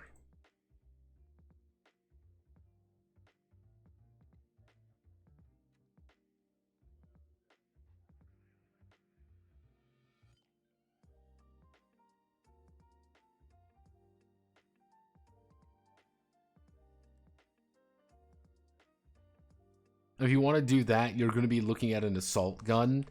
Most likely a mini autocannon. If you want to unload 1,000,000 bullets into someone, do a spin charge. Do a spin charge or a heavy rotating autocannon. Because heavy rotating autocannon is you set up, you hold down the trigger, and you don't stop holding down the trigger.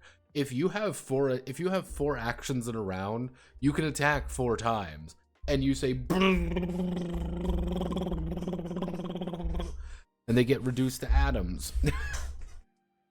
Oh no, look everyone, those unarmored civilians, what are they? Oh god, what are we doing? Oh god, are we the bad? Oh god, oh god, why are there so many? There's so many. Single barrel, there are multiple shots. I don't even know how to put something. I don't know how to put something like that in.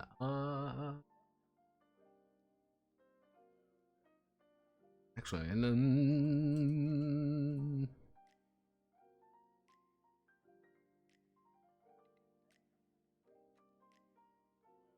actually, I know 6.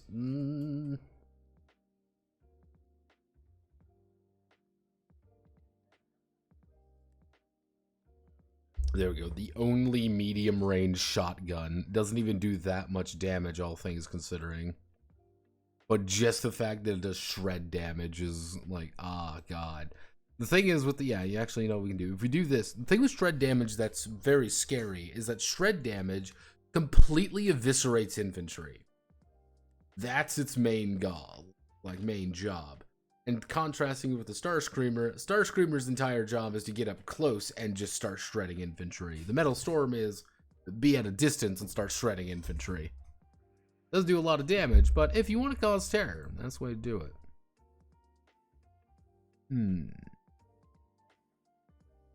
Let's see, do we have any...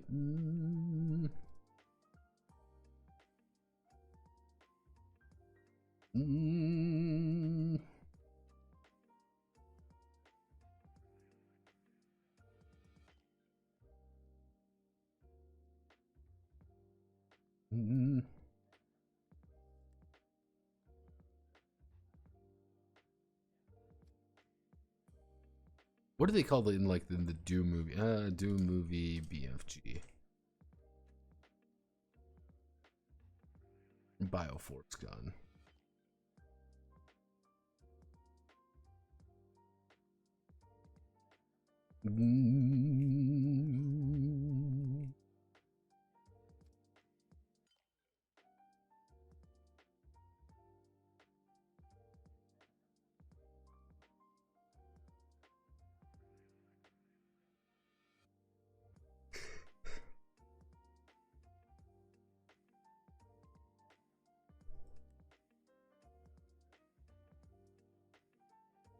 Yeah, the Bioforce gun.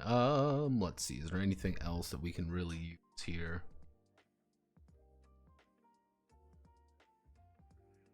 Ah, sweet, the AC-20.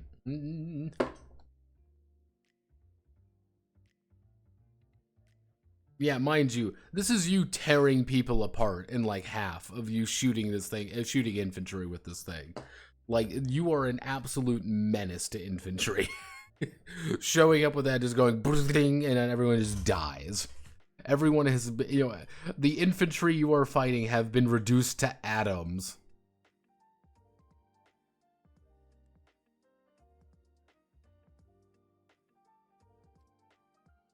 You have been reduced to complete fucking atoms.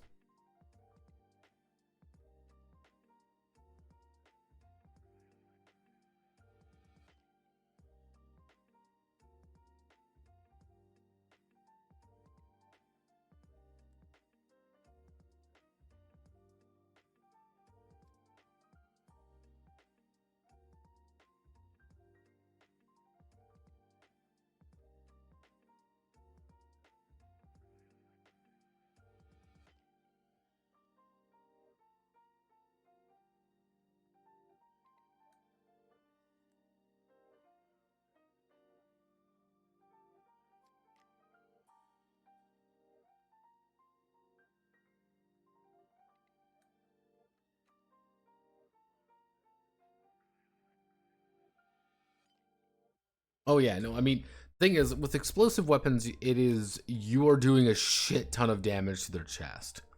That is you roll up, you hit it, and you say, "I'm going to kill you." And if it pays off, you are doing an absurd amount of damage to everything. This is death to certain mechs if you hit right. However, actually, you know what we can even do? Fuck it. There we go. Fuck it. Fuck it. It's it's D100. Roll 1D100. That's how much damage you do for this thing. The BFG does 1 D100 damage. You might miss, you might hit. It takes up 30 space. It's a massive investment.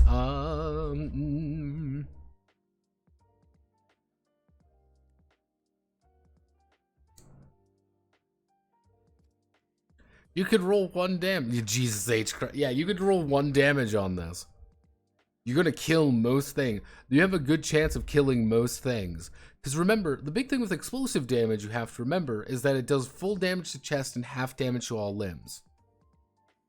There is a chance that you won't kill it.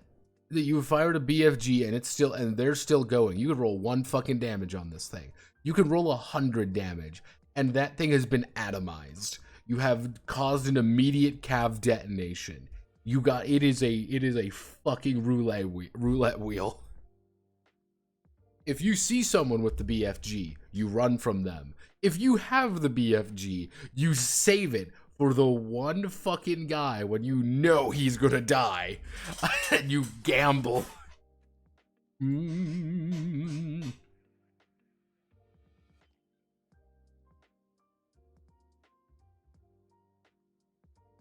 Mm.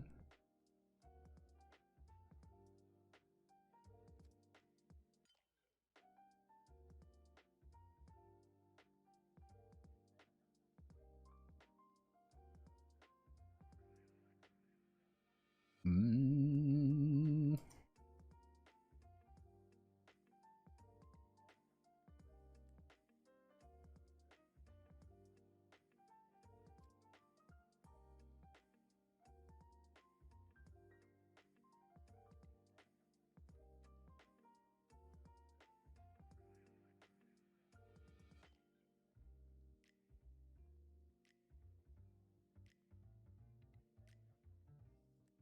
There we go.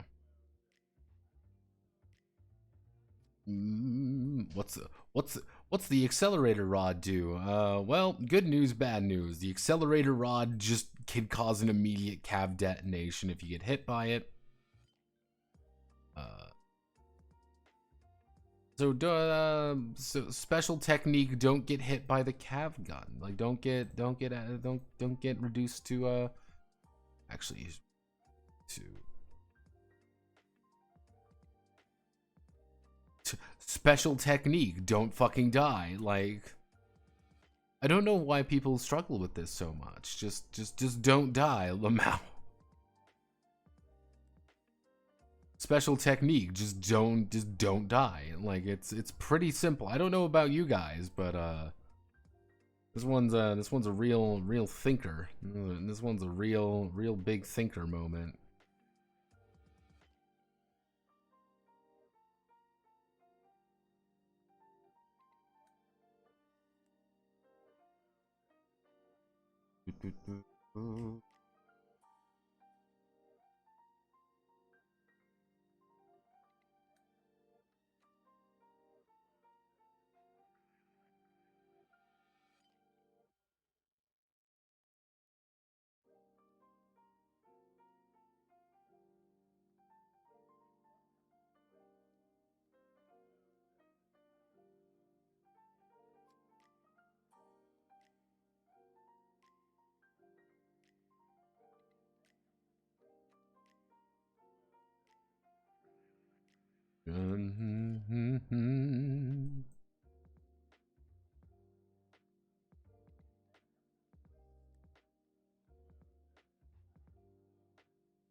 Okay. Everything's maintained consistency.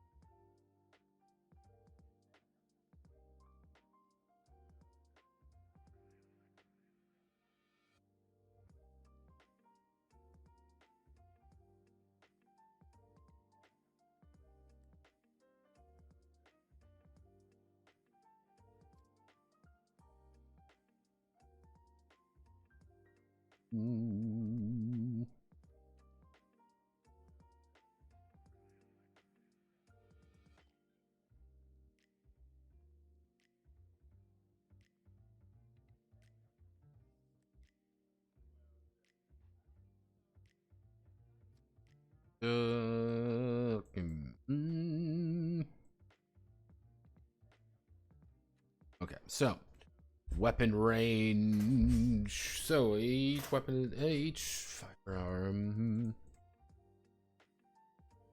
So range kind of which one is.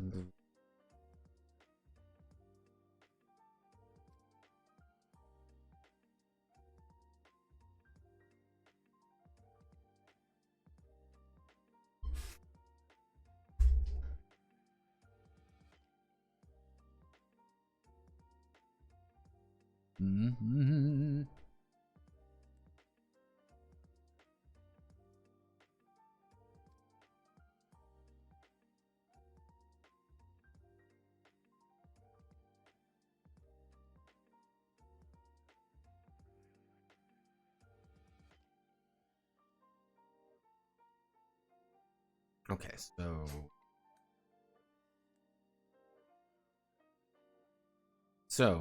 weapon range, close quarter combat is short 1 to 2.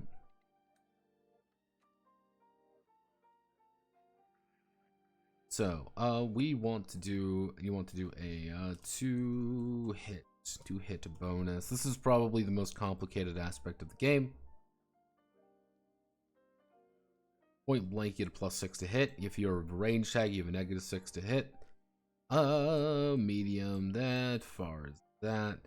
The one disadvantage of the range tag is that you are effectively saying that my weapon operates as a minimum distance. You can't shoot, you have to shoot within your average range now.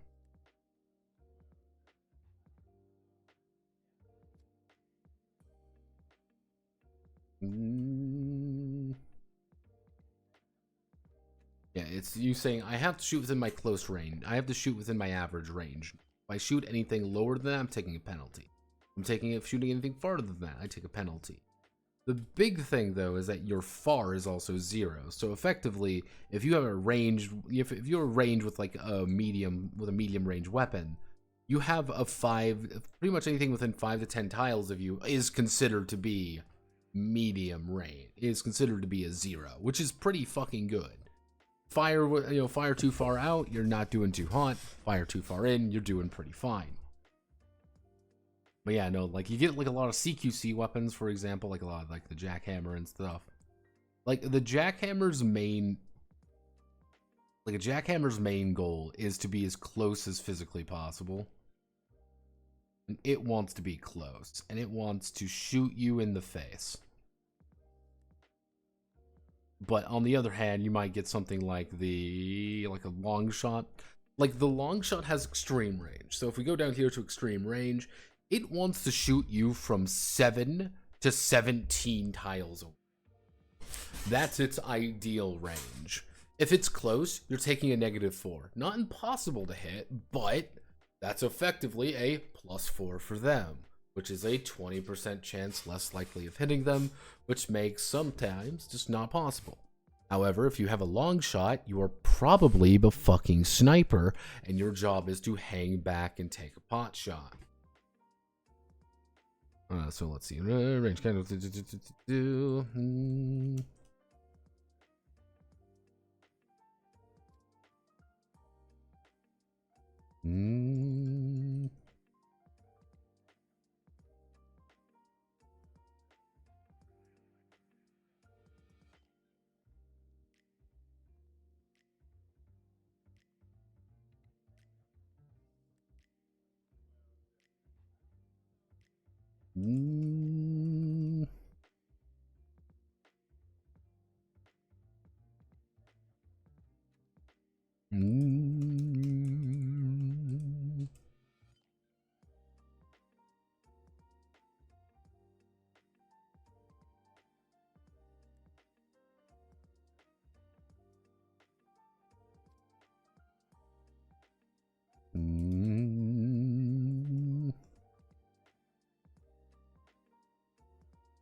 Mm.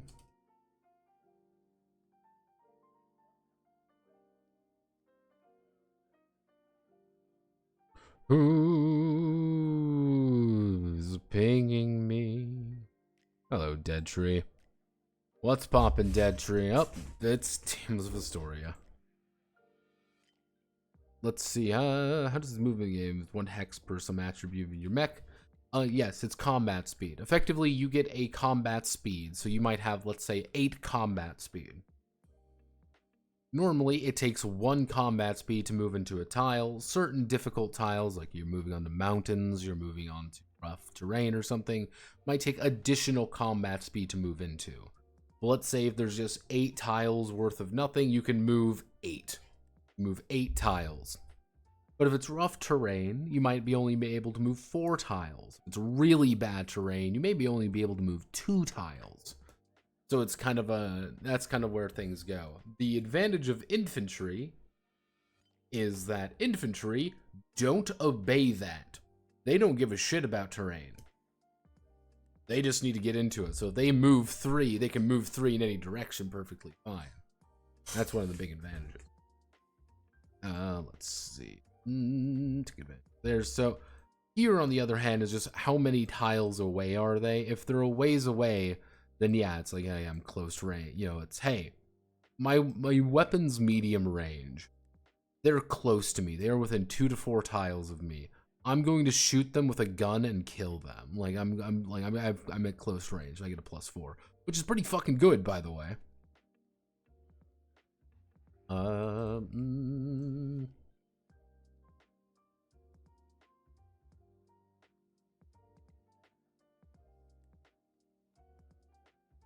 Then we go into distant. Okay, so let's see. Akimbo, Akira, delicate, a flame, akimbo. Don't really need to worry about akimbo. AT weapon, we don't actually need to worry about that. Charge time, okay.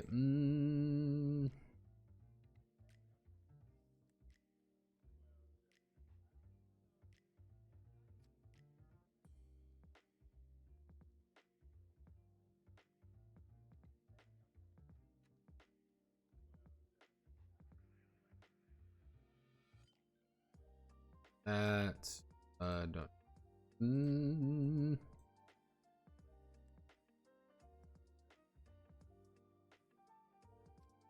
You'll gory.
Soft targets that deals quadruple damage to soft targets, soldiers, civilian vehicles.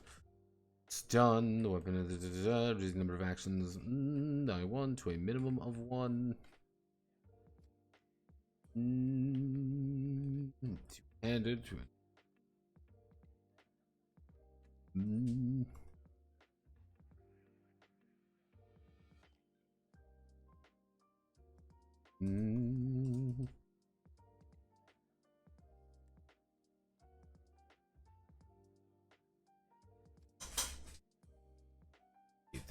weapon is used against an infantry vehicle or pike squad.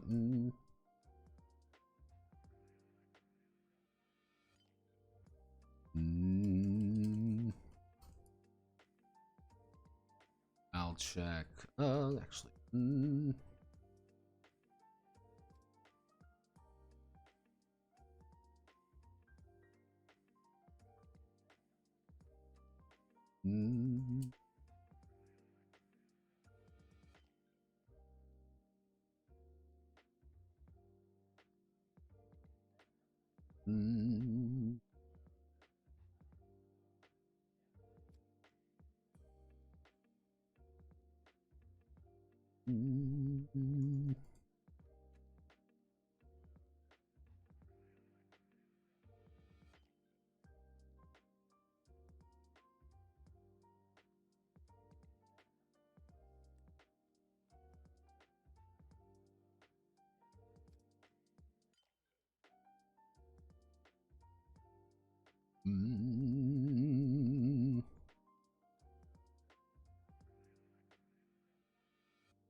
Luftpanzer. Luftpanzer.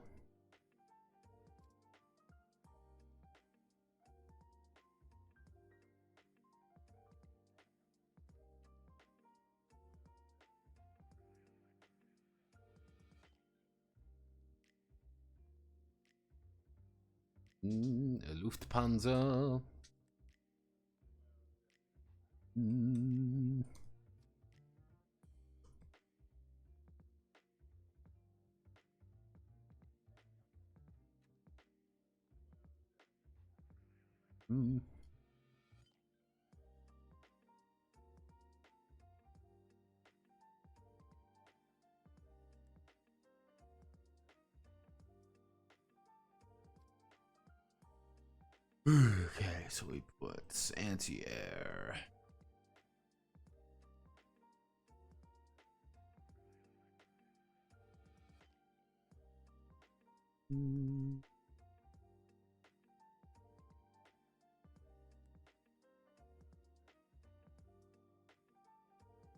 How many are we doing?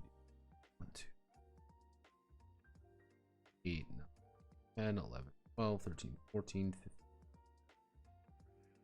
20, 21, 22, 23, 24. So that would 1, 2, 3, 4, 5, 6, 7, 8, 9, 10, 11, 12. Then we select all you. We hit that button. We hit that button. And we eat all you. I should have done that differently. Why didn't I do that? Why am I a fool? I'm God's silliest clown. 8, 4, 5, 6, 7. Oh.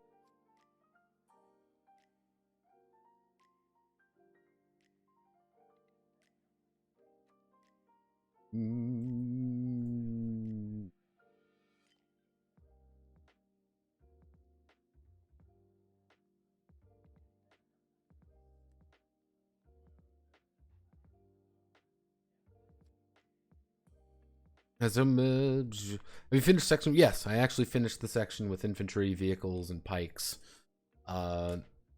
Pikes now. Let me bring it up here.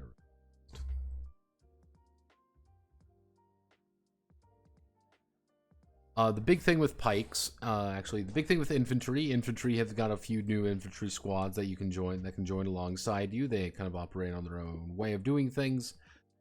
Vehicles, I added Astro vehicles and a couple other things here to make things as easy as possible.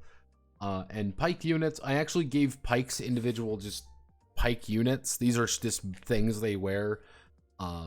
They have combat ratings and they have everything, just to make things as easy as possible. So technically you can get inside of a pike unit at this point. You're able to enter a pike unit and fight in the pike unit. That is a entire valid tactic currently. So we want to do cav armor and enhancements. So, armor plating, increased durability, engine tune, increased combat speed by 1, sloped armor, tri model, spider leg model, dummy plug. What are some other fun quirks that we can integrate into the system? Make mechs. Cabs are adaptable machines. The pilots understand the need for the right equipment and the right job. Cab with excess weight may choose to instead increase the various features of their cabs, higher power and ability. What am I missing? What am I missing? What am I missing? What am I missing? Try arm. I've added an extra arm. I've added an extra leg. I have armor. I have combat speed.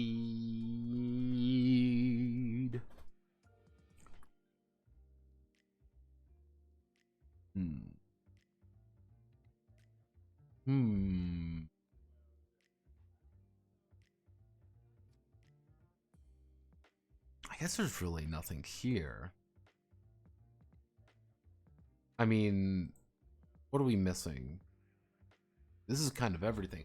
Like, cab units by themselves got reduced down in just the raw amount of stuff they can do. Yeah, bad thing though? I don't think so.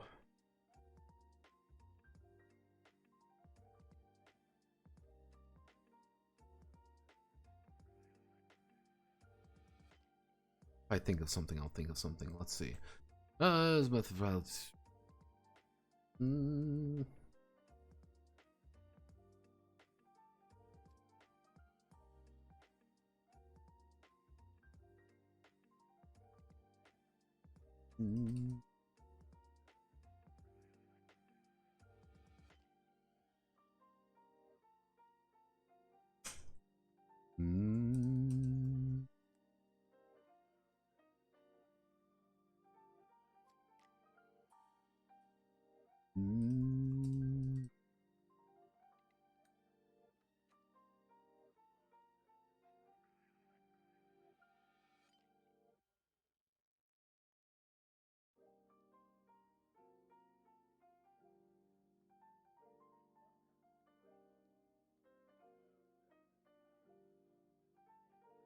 Or weapons, comma, and gear. Missile racks. So, rocket propelled explosive payloads required to release a missile launcher or missile pod to be very mind forcing enemies to stay mobile to annihilated. Pilots may take any number as long as they wait for it. Missiles cannot be used short. Less. Close range or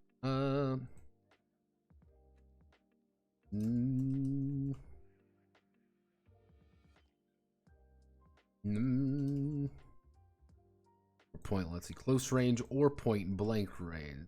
Don't have a tough time to be fully armed, and a shot at that range will deal no damage to have you. So, missile type, fly swatters, D4 automatic, explosive, double shot. Got me.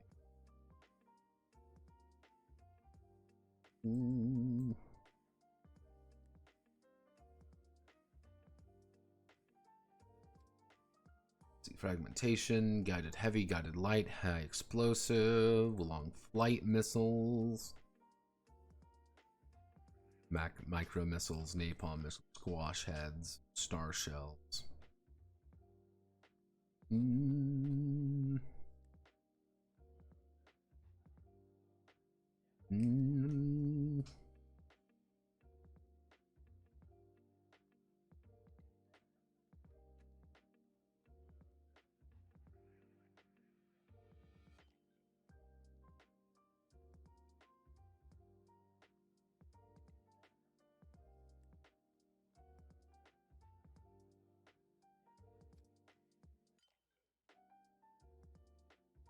Eight.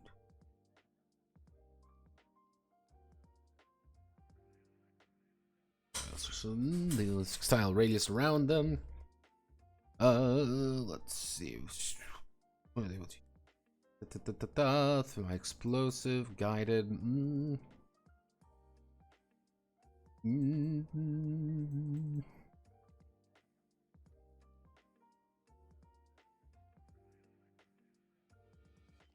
What am I missing here? Missiles. What am I missing for missiles? Actually.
What am I missing? I feel like I'm missing a kind of missile here.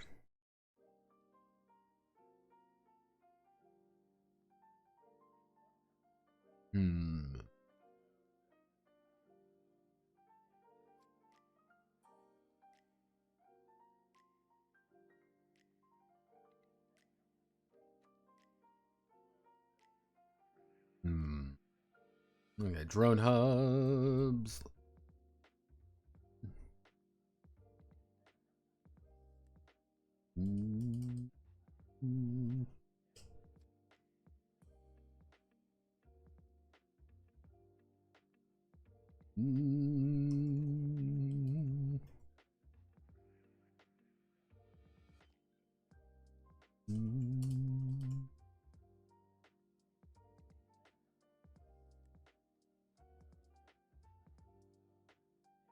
See, reconnaissance assistant is mainly used for assistant.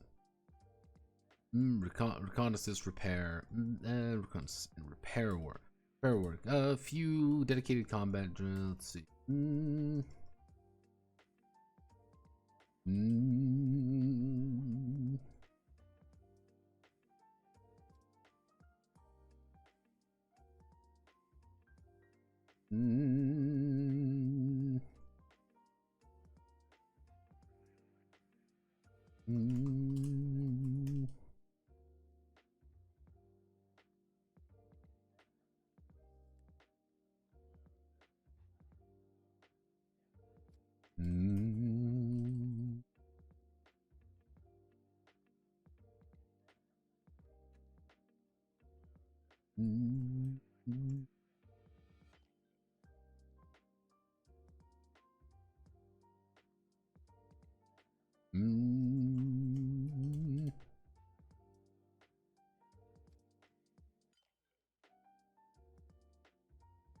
General off of Pavia.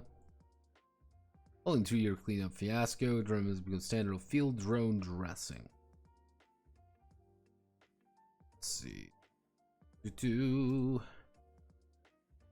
Following 2-year cleanup fiasco, drone hubs have become standard field drone dressing. Each drone hub is outfitted with the back of a cav unit, able to feature a series of signals and closed network control of the drones of the pilot. Each cav unit drone hub can only support a total of 4 drones. Military fortified drone hub, military, while larger fortified. Don't can support up to 500. A cav unit with drone mother for operations. Taking a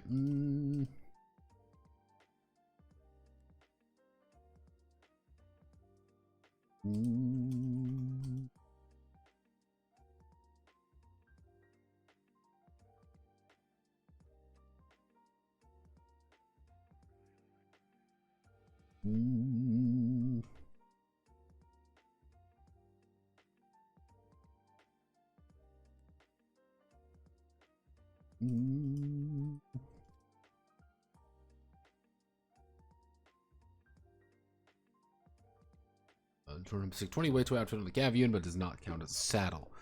Drone class. Let's see.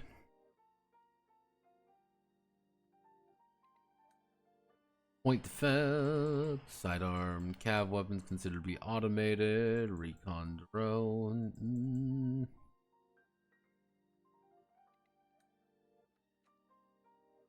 Stun drone, armed with firearm. Archive, automated repair control, rail gun. Let's see.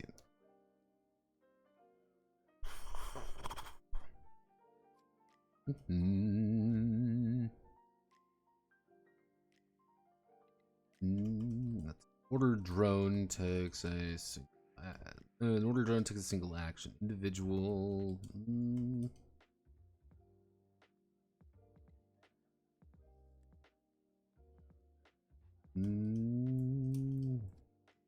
However, drones of same class may be assigned a blanket order instead.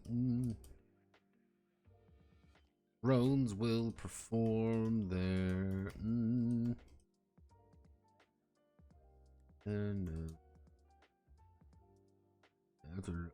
after end of the drone mother at the end of the drone mother's turn.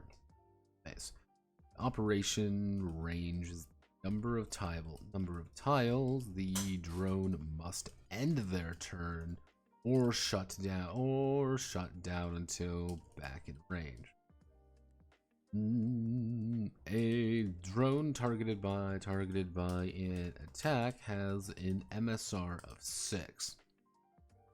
Let's see. A drone targeted by an attack has an MSR of 6. It is considered a soft target. It is considered a soft target even with its durability. It is considered a soft target even with its durability.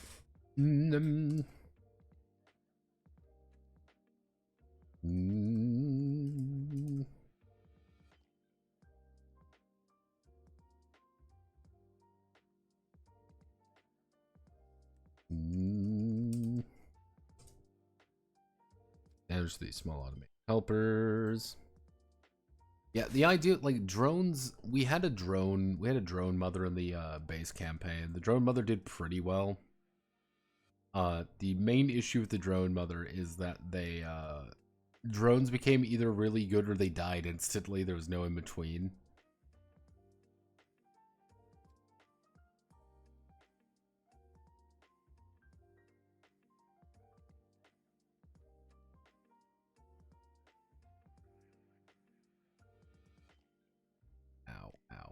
Ow. Okay. All right, give me 1 second. I'm gonna. Ugh.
get back to work. So let's see. Ahab's. God bless the Ahab.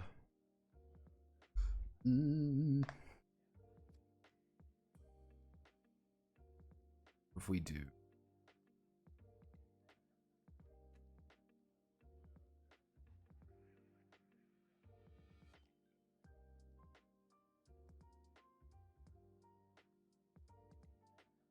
There we go. There we go.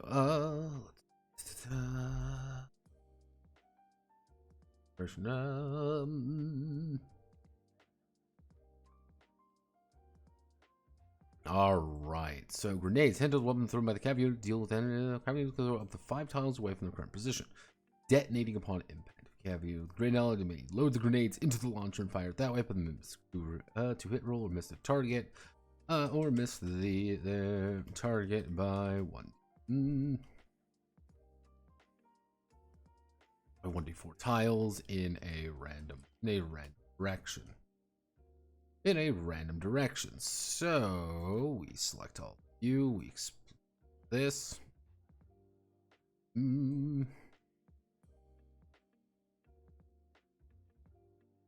EMPs in electronic warfare.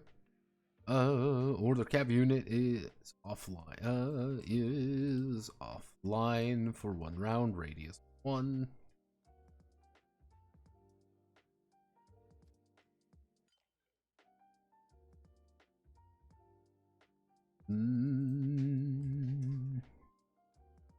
Electronic smokes. If I want pop, the tile becomes light cover and it's half cover and will break line of sight. Signaling to fire. Actually,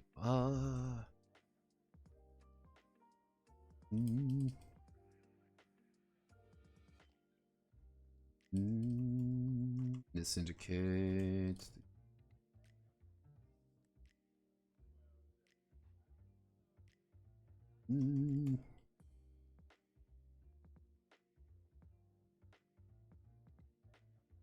See, this indicates the number of tiles from the center of affected by the a radius 1 thus radius 1 would indicate every tile surrounding the center tile. EMP, what we can do actually is we can do this, we do radius 1, or let's see, or the offline for 1 round. Electronic smoke, radius 1. Smoke grenade, signaling device, covers dangerous firefights on palm Africa, breaks line of sight. Napalm canister, radius 0. Actually, radius 1. Fuck it. Yeah, fragmentation, radius 0.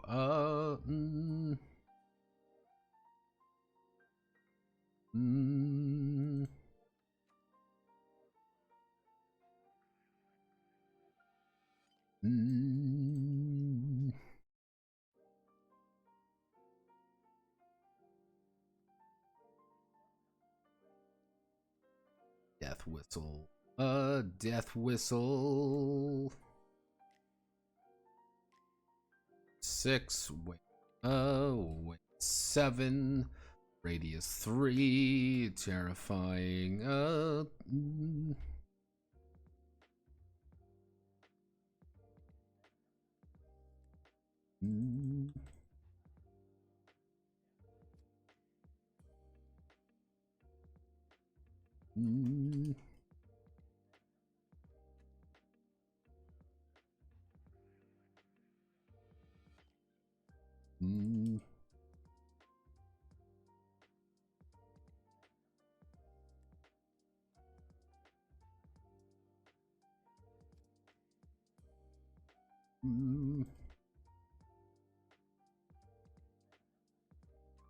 What kind of special grenades do we want to see in the... Oh, I know what we can put in there.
Yeah, you want to be a fucking monster. Yeah, just equip some gas grenades. There you go. They're terrifying. They deal 3d10 damage to infantry. Should there been a... Yeah, I left a comment. I made a post about it.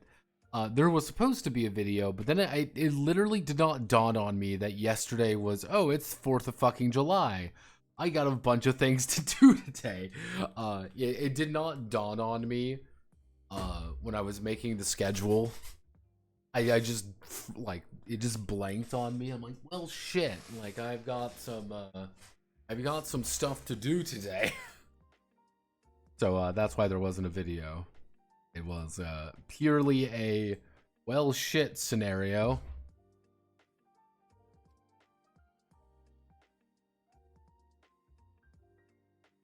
We're going to be doing it next week, though. The original plan for next week was was going to be the detox into Rift Breakers. I'll probably do Enforcers on Tuesday and then the Samata detox. Rift Breaker will probably get pushed back somewhere. Next week I do plan on doing the Middle Earth case. Because I really want to do the Middle Earth case because I think it will be interesting. Because I can do that. I've just unilaterally decided that that's just what I want to do. Because I can. There is no other greater reason than, yeah, I feel like it. See.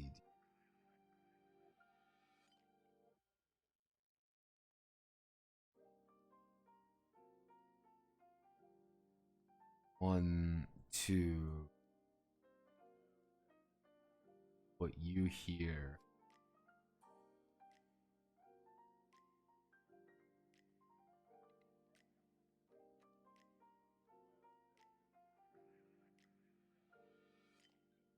There we go. There's probably something I'm missing here, but I don't know what it is. Who's on detox? The detox is going to be on Samata because talking about Samata will be interesting because Samata is a weird game I wrote, and I think talking about that game will be interesting because I enjoy it. The thing with Samata is that I think it's too clever for its own good. It sounds silly to say, but I do honestly think, I'm like, yeah, this game's too smart for me and I fucking wrote it. Let's see.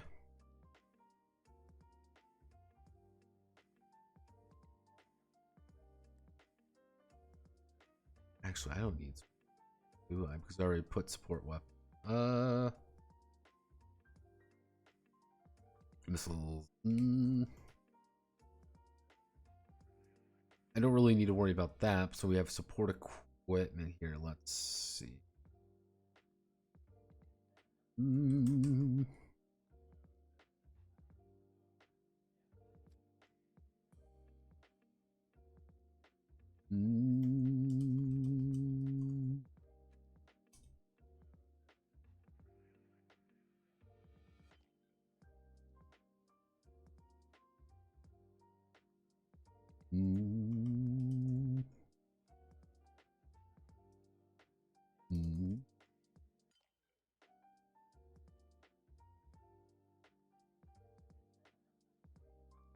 benefits for both cav unit and the pipe cells. Below is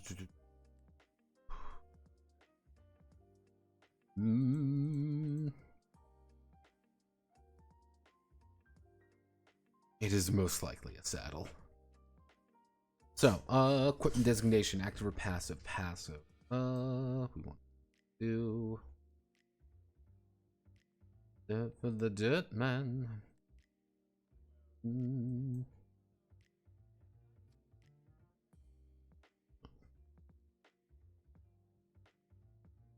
So, accelerator drive, active defense plate,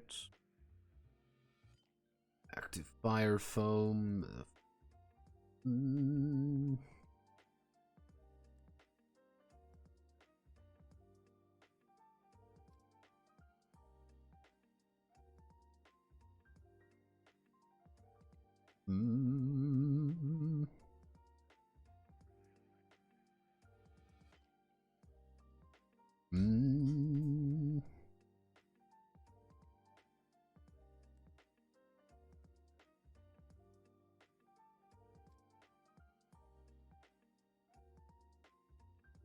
Cap support rig, small friend cav unit to them.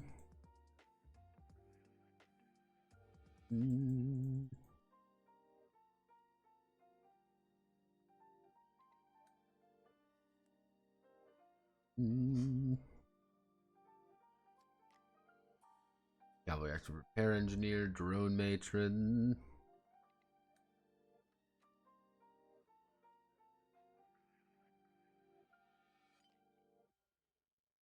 Foam grenade miss. It feels like something that should be a thing, even if it isn't. Foam grenade? What do you mean by a foam grenade? Like a grenade that just makes foam? I mean, that's not too difficult.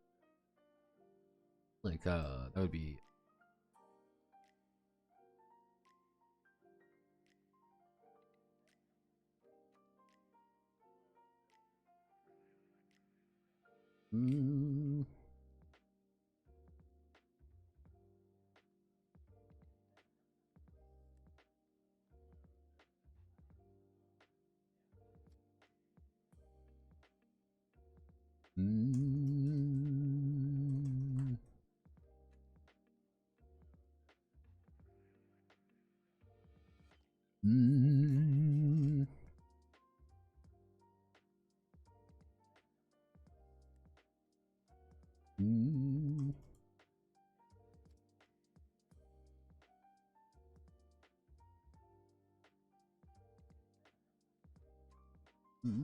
Hello, phone.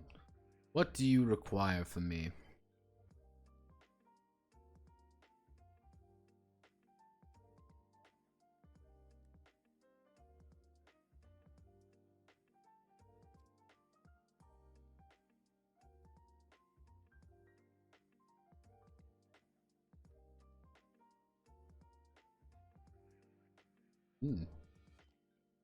Some guy got taken away from my local Starbucks on a stretcher.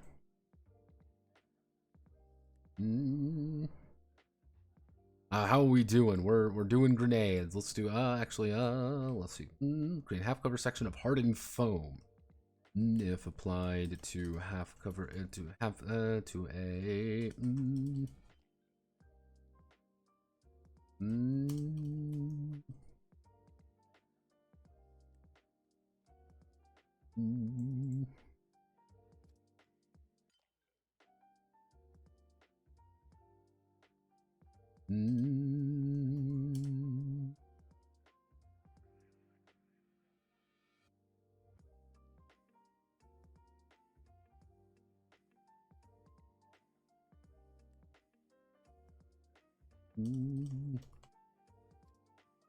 Yo.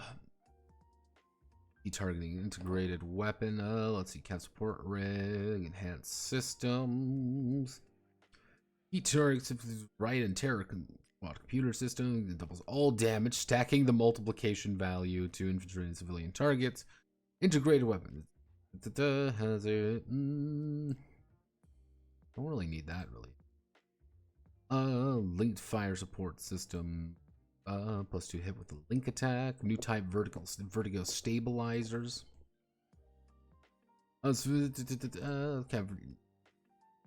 So, pre-igniter, meonic triple support question with their combat speed. Charger.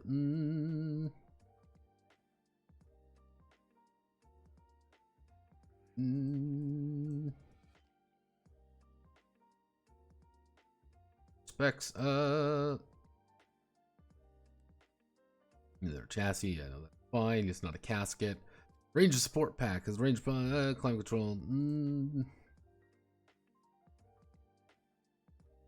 Nope, don't need that. You got ranger specs, baby. You can just live inside your mech. Faster escape from combat. 5 rounds to 3 rounds.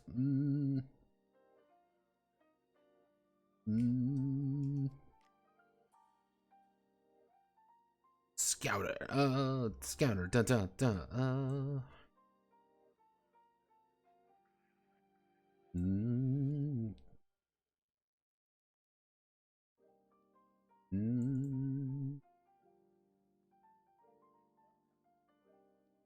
That would be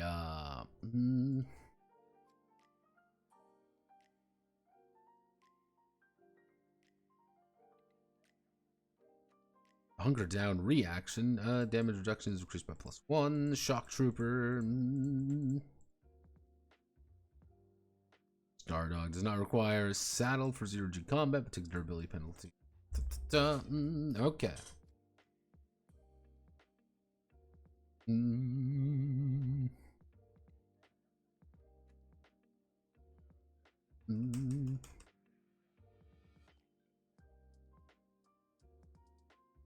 Deployable cover.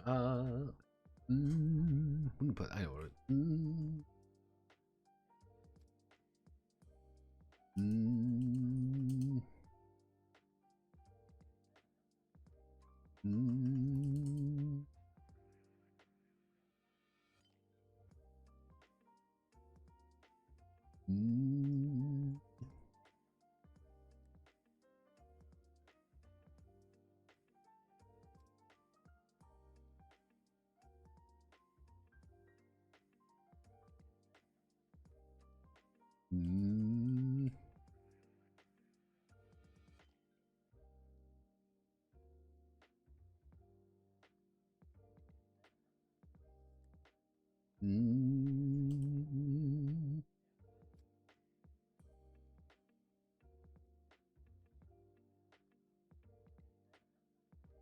Let's see.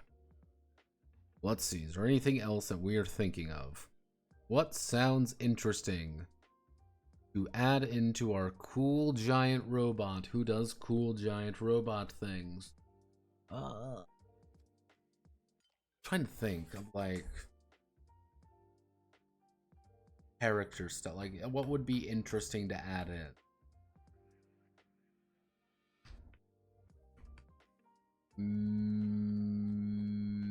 Maybe oh god, why am I yawning?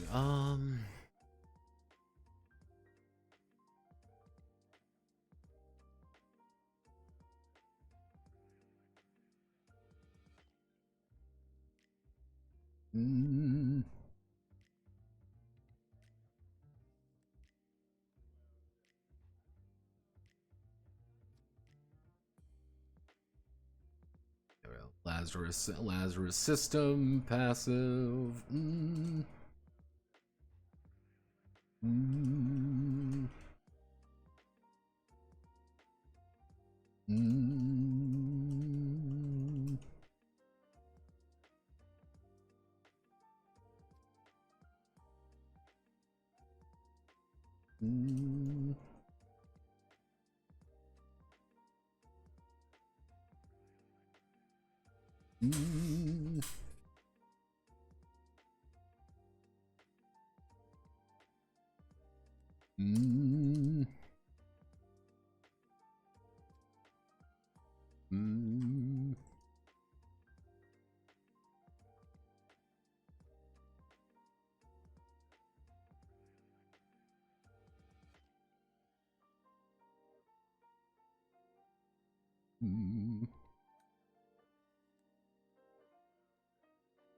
Hey, you've died in the cockpit? Don't worry, you're not gonna die yet.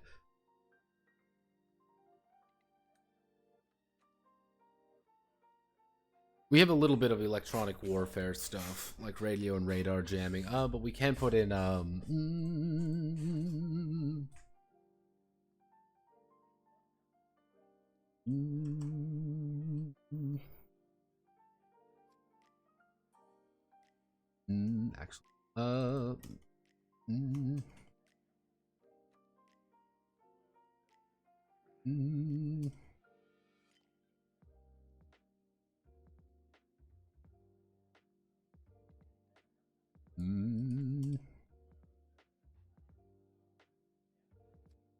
to mislead.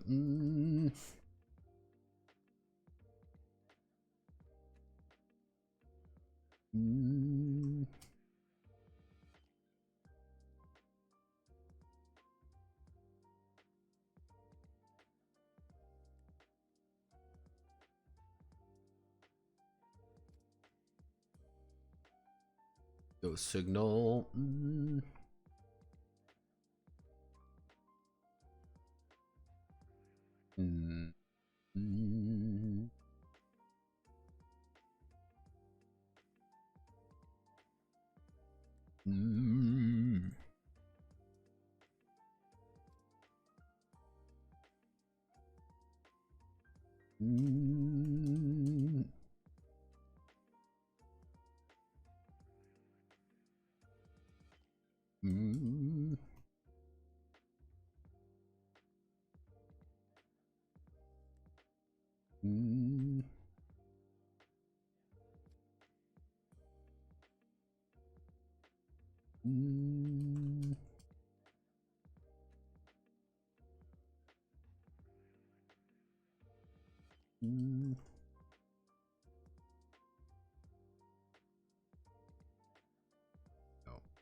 Just burning space to provide everyone your inspirational beacon.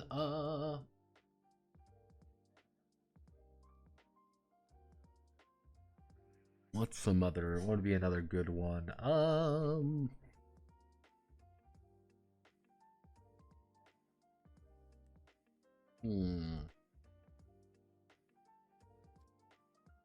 would be some other good ones? We expanded infantry. We expanded.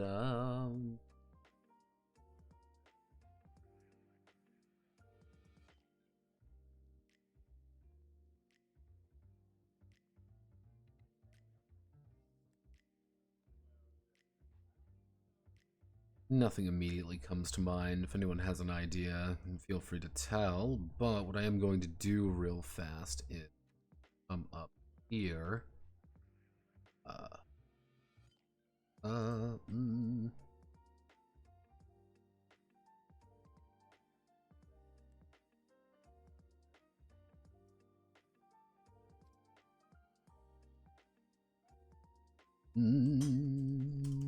Let's see, due to the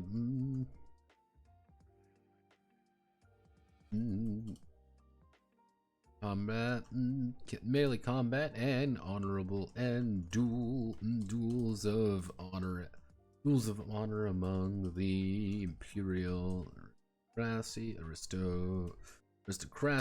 Shields have also made their way firmly into the future warfare. Most shields shields rely on heavy armor to soak the blow from enemy weapons and protect the user from direct assault. And protect the user from direct assault. Each shield has a durability. Let's see. Each shield has a durability rating, indicating how much punishment it take. it may take before it's broken, mostly through using the block action. The block reaction during combat. However, the shield, some shield.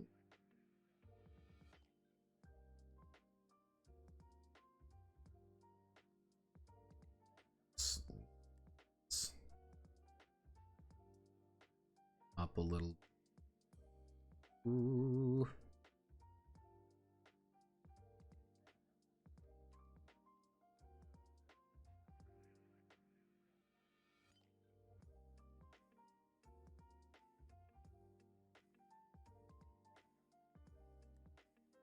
Shields. Way, actually. Damage. Durability, weight.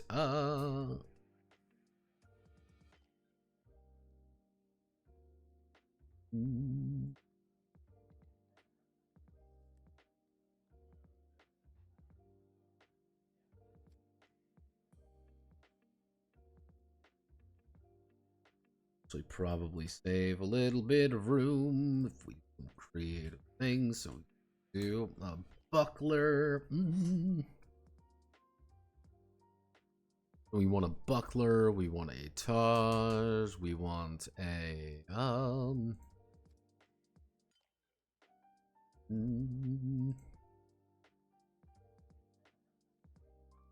mobile suit. We want a mobile suit shield. We want a dueling shield. There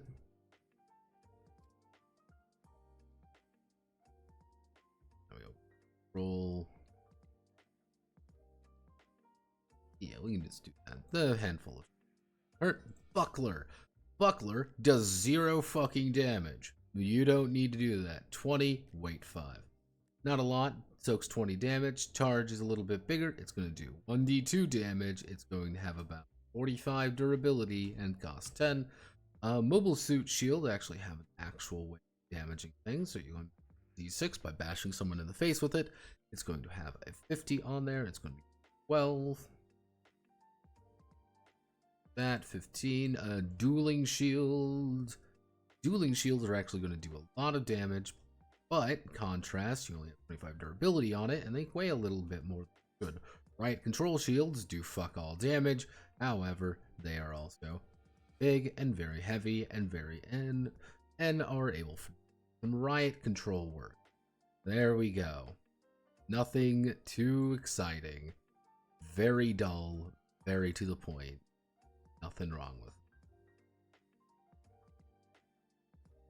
And that's some tricky business here. See, maximize some space.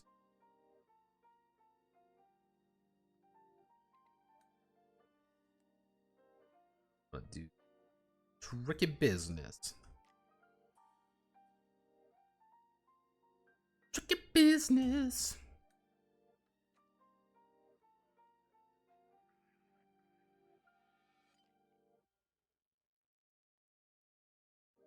Go.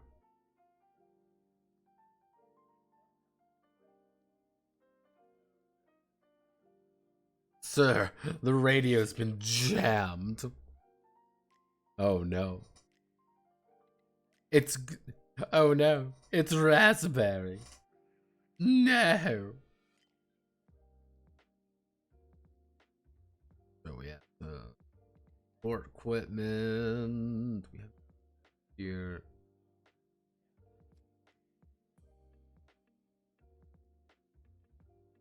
Go. Okay, so field kits and dress blues.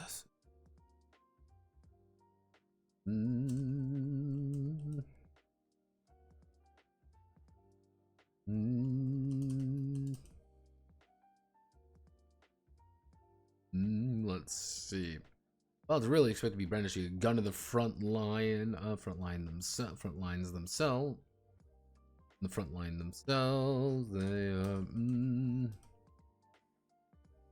Grunts, pilots, everyone in between. This humanities.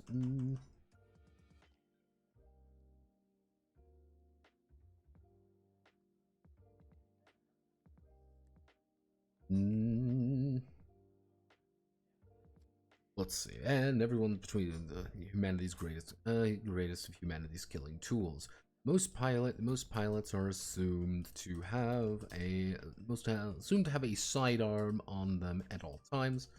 Let's see, most pilots are assumed to have a sidearm on them at all time, but may make requisition request. Let's see, may make requisition requests.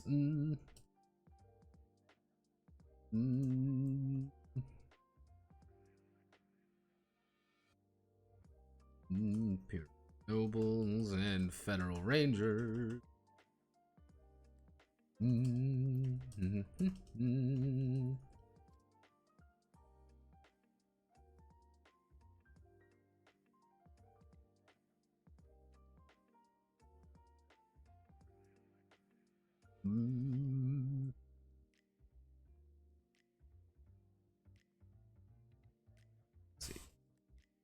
Melee weapons. Well, it's not common. Many of well, not as common. Infantry and pilots are pilots and infantry. Pilots are trained in the CQC. CQC using various melee implements. New system in the field. Federal dress blues.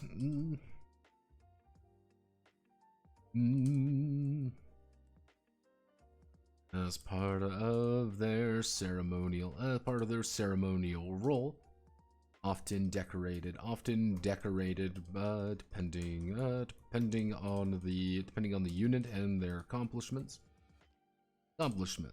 Imperial dress have royals, have aristocrats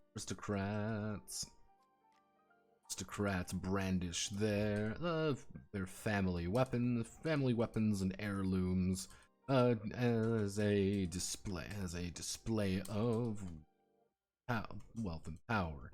Imperial knights on the other hand,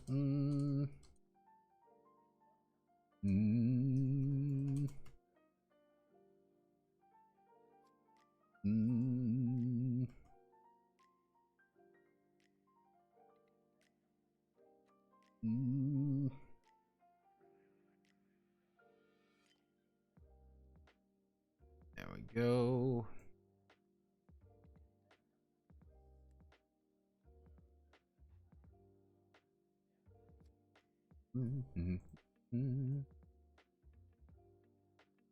So, Imperials. Let's see, melee weapons 2-6, boarding 6, ubiquitous. Don't need the ubiquitous tag. We never. Sealable, dual wield, stun us.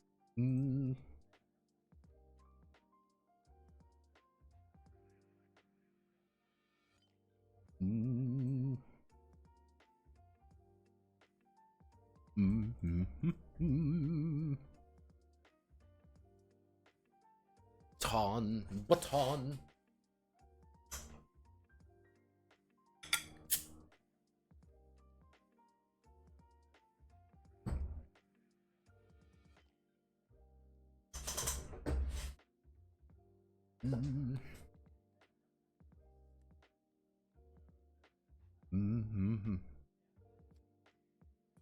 Okay, so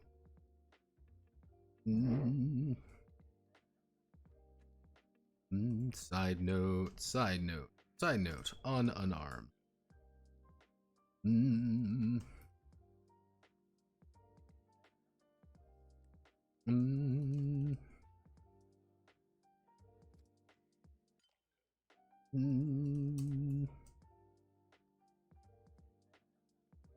and kick some away. Let's see. Pilots train CQC. Mm.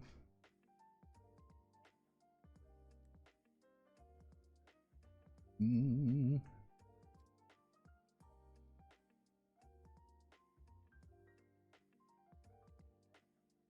Mm.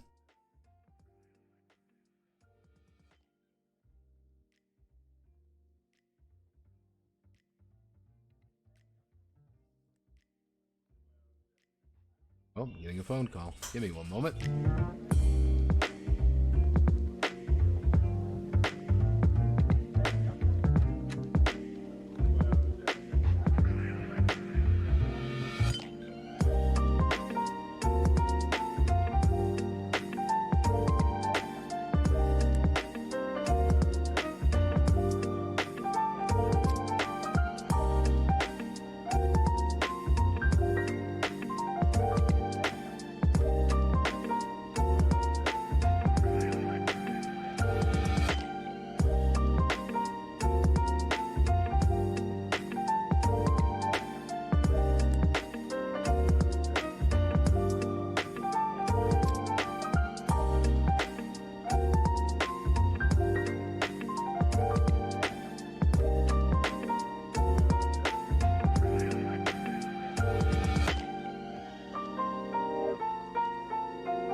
Ugh.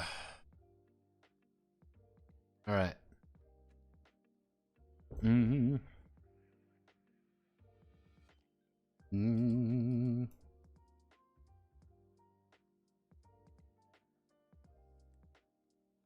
Mm-hmm.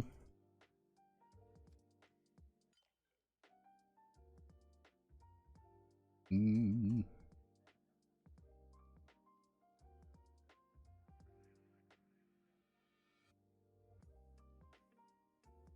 Mm-hmm.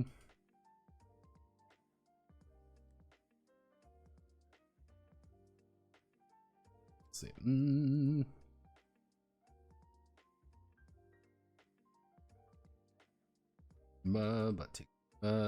But takes two. Dealing with the standard kick dealing, but to action perform. If the pilot has unarmed weapon proficiency, they may.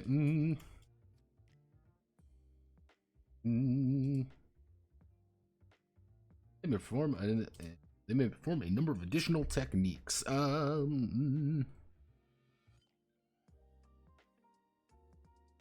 Limit form and additional number of additional techniques. Here, let's be honest with ourselves. What are we like this? Oh, I see what's going on here. Oh me, oh my oh me oh me oh my. My oh me oh my. So we do that, we do delete this column.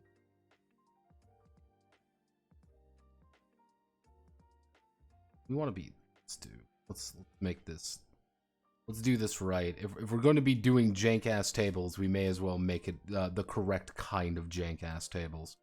So we need to shrink this down. We need to do something like this.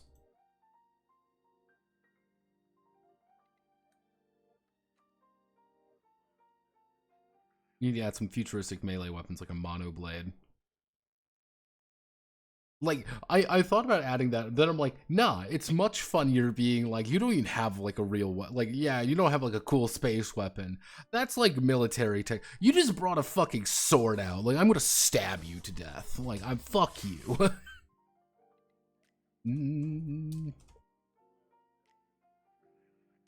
I might add something. I don't really know what else, like what futuristic weapons add without adding the word like mono at, like at with.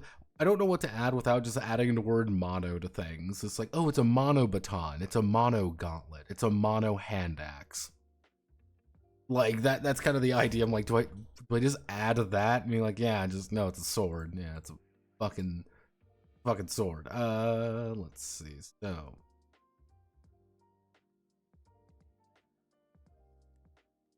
we want to insert a table that is 2 by 2. Shrink you down as we want to. And we want to select everything here.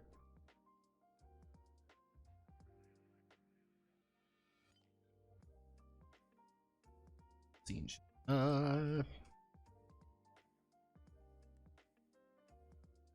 Something's happening here, and it clear, ain't exactly clear. There's a man with a gun over there.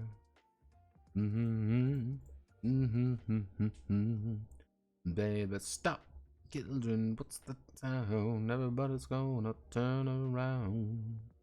Need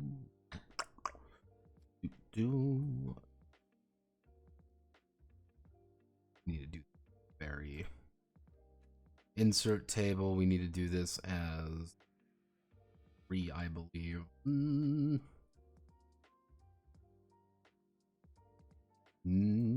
Technique.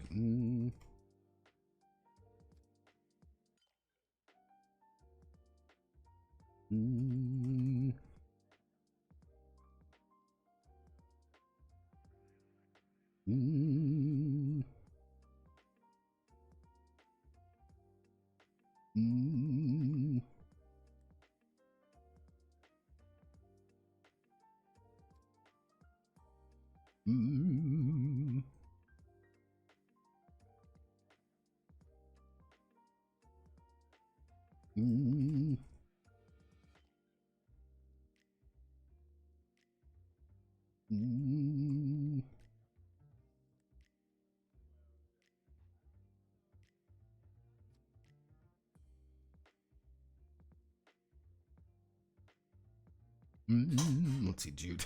Yeah, I'm just adding like these are just supposed to be a little goofy. On the other hand, it's like, yeah, you're trained in like actual you are proficient in unarmed combat.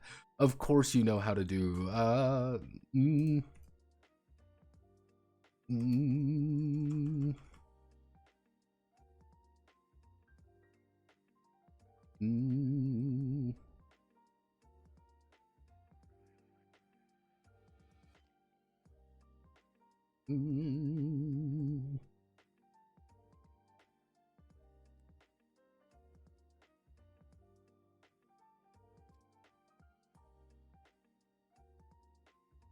Oh yeah. What, you don't know the judo chop? You know, it's a judo chop. Yeah. It's not really a real judo. Yeah, it's a judo chop. It's supposed to be a bit goofy because it's you just beat the shit out of someone. That's all it is. It's a judo chop. Is it real? No. Is it funny to think you're a cool mech pilot and you just chop someone in the head real fast? Yeah, no, it's goofy. That's supposed to be kind of the point with unarmed combat. It's like it's such like a deviation from the rest of the game. Be like, yeah, no, you're actually. It's such a deviation from talking about Fading Suns. Fading Suns, that fucking game. I actually was gonna go over Fading Suns at one point, but I realized I was looking at the wrong edition. So I had to go. I had to knock it out because I was running a bit late that week. I was like, God damn it, Fading Suns, you son of a bitch. I was so mad. Because it looked interesting. I was like, oh, okay, there's clearly something here, but let's see.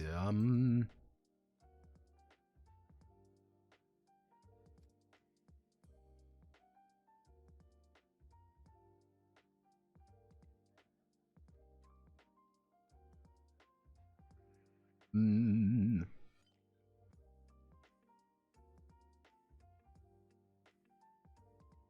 mm,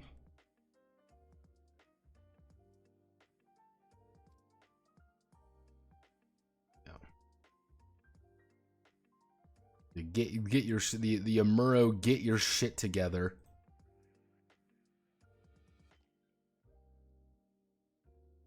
Because again,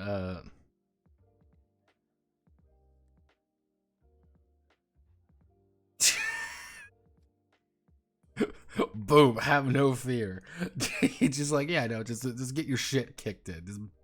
Just fucking backhand a motherfucker. When in doubt, just backhand people.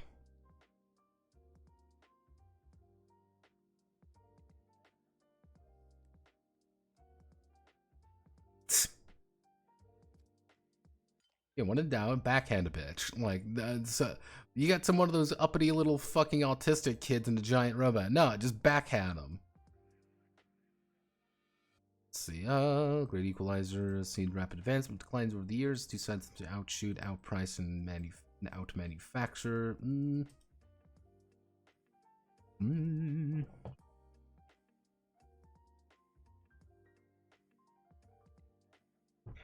Mm. Mm.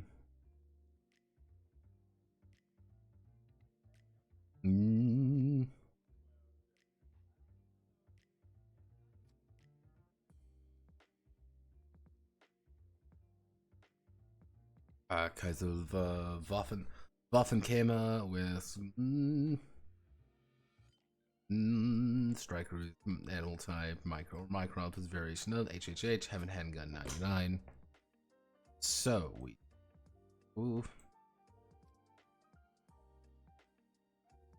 Mm.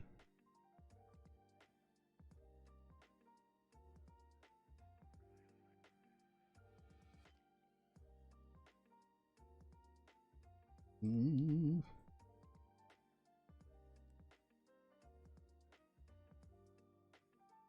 Actually,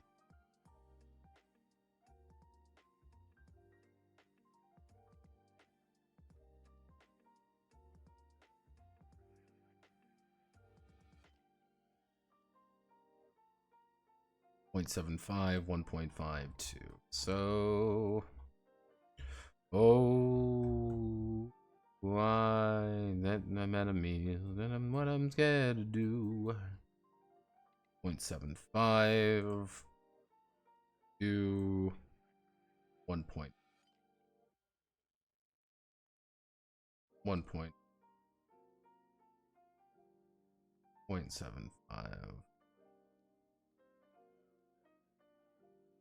1.75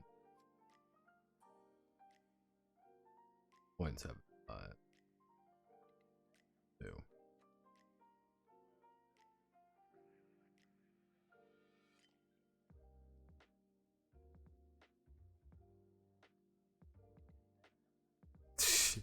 That a chainsaw to look and call it a ripper blade.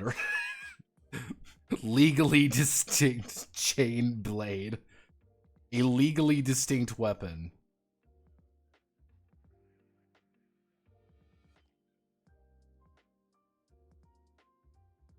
Legally speaking.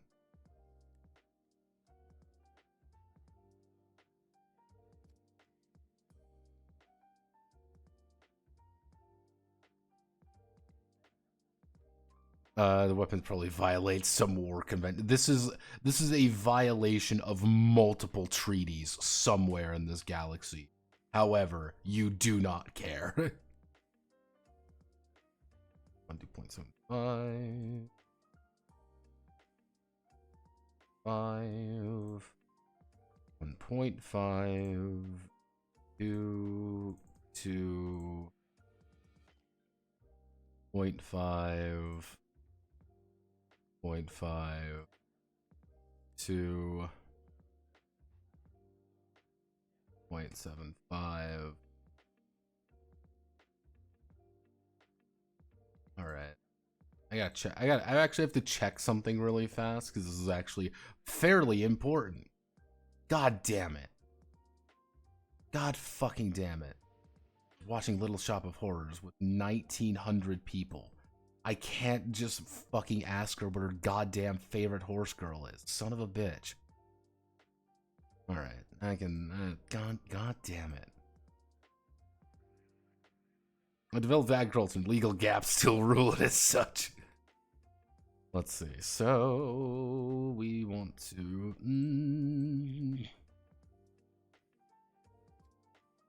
see what we can do.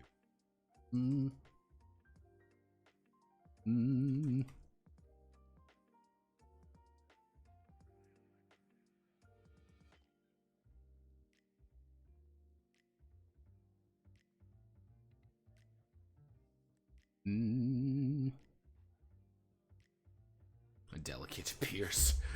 There we are. The Ripper Sword. Does 2d8 damage. Best weapon in the game. However, if you roll a fucking 1, it's gonna break into 1,000 pieces. Alright, so...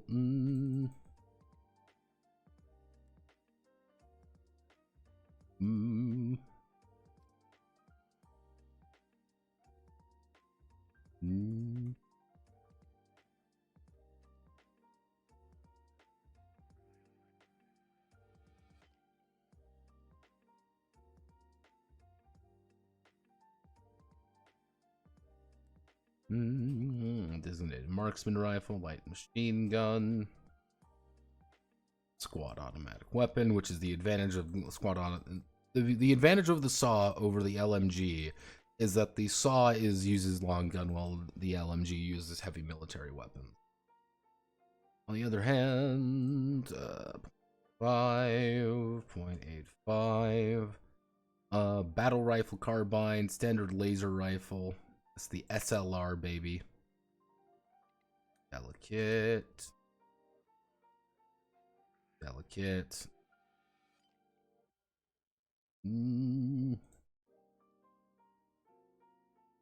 Technically, you don't need to worry about damage type. I'm just gonna kind of keep it there for the sake of completeness. Let's see, some machine guns, light submachine gun, PDW, 5 AT weapons. Okay, that's what we get to do now is we get to go back all the way back up here. We get to find our tags. We cav weapon tags. We select all of you. We go all the way back down. We don't need to worry about the mandate of royalty. We don't need to worry about op 4 right now. We need to put this right here. We're gonna put it here. We're gonna do pilot weapon tags. I don't think anything can set you aflame. Actually, technically we should do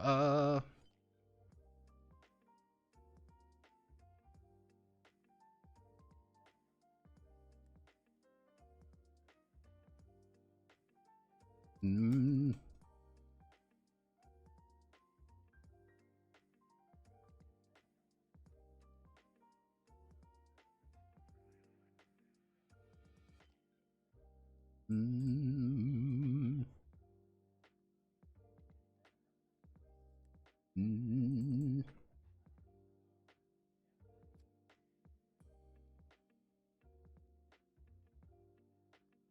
Mm.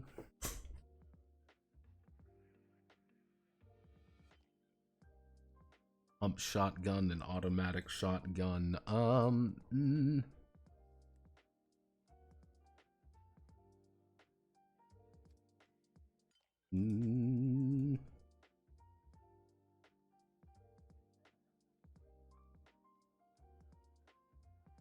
Mm.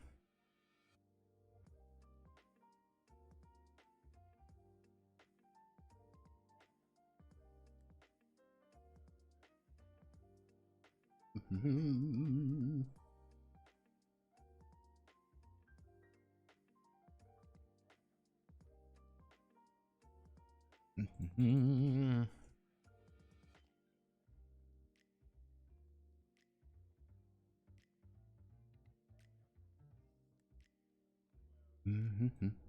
Mm. Yeah, flames. For they resist the flames. Lit a flame. Ammunition. When is no longer usable. Anti-air. Actually, no.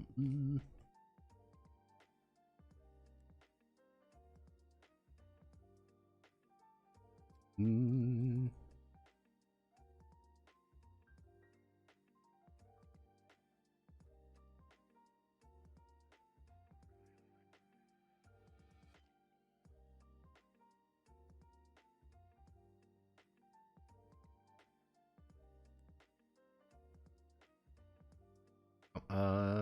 Automated. We don't need automated. We don't need charge because charge doesn't actually exist in this. Dual wield. We have that. Actually, I should say. Fueled. Do we have anything that's fueled?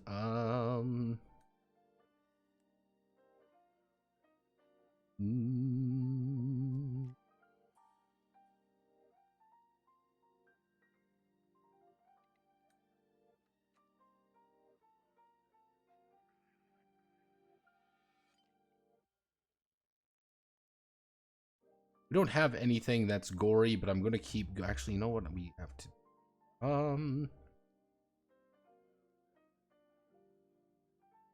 There we go. Gory, heavy. Takes up indirect. We don't have anything that's integrate. We don't have anything that's integrated. We have piercing. We have ranged. We have scoped. We have shotgun. We have soft target. We don't have anything that's soft target. We have something with special. We have stun, suppression, terrifying, tool, two-handed weapon, unwieldy. Then we would have akimbo.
Actually, what?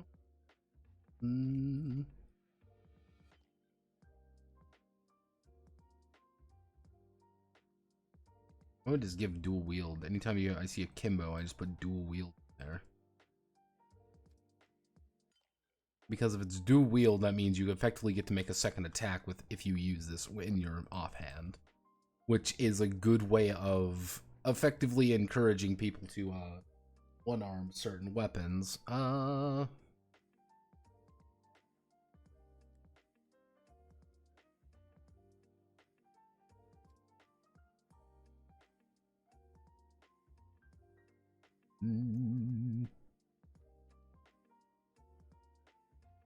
Actually.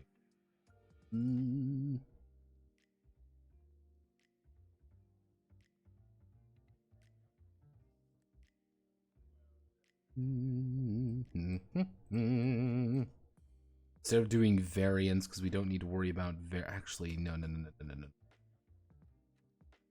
We need to put we need to not do variants. That we need to do damage type instead, become variants. You become damage type becomes hands. Pretty much the number of hands required. So this would be 2, 2, 2, 2. No. We need to do variants. This would become hands. So this would become 2, 2, 2, 2. So this would be one hand, one hand, one hand, one hand. And put hands here. Battle rifle 2, 2, 2, 2, 2, 2. Shotguns. We do this. Get rid of this row sawn-off. Shotgun only needs one hand. Don't do that though. Heavy units need one hand. 2. Here, anti-material 2, 2, 2, 2, 2, 2, 2. Most things need 2 hands to actually be used, so we don't need to add in a Kimbo anymore. So Kimbo is just 2 dual wielding. So we need to do fueled AT weapon. AT weapon.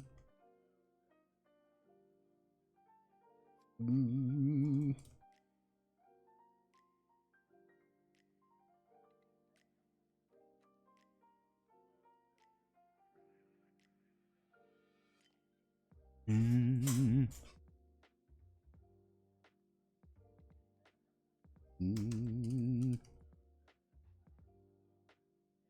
we go. But it's a -5 to hit because guess what? You're trying to shoot someone with a rocket launcher. This is very difficult. Suppression, dual wield, delicate, suppression, shotgun, scope, range, delicate, sealable.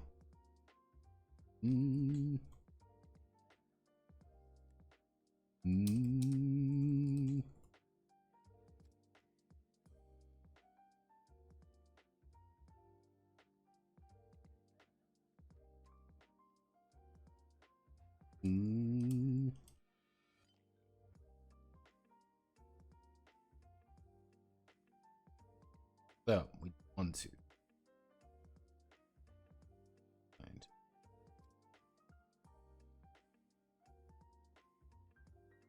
1. So it's 21. That's 1, 2, 3, 4, 5, 6. 3, 4, 5, 6, 7, 8, 10. Here. Right.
Double weapons. Okay, we're making progress. Alright. We're making it. We're doing it, boys. We're going along. Oh, God. Alright. Let's. Okay. Mm.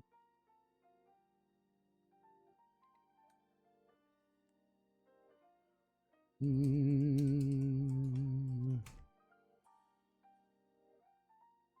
Mm. Mm. Mm. As long as there has been a weapon, there has been someone plotting to nullify its use. Mm. Armor is body armor. Body armor. Body armor is the counterweight. Is the counterweight to the expanding arm industry.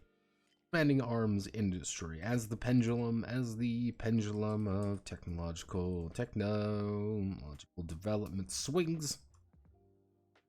Pendulum of weapon development swings between advanced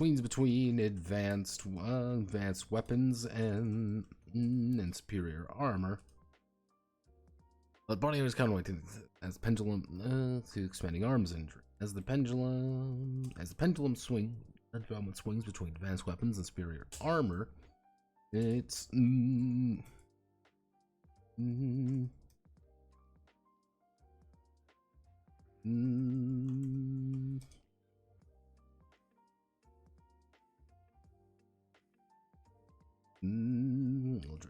don't want to drift too far.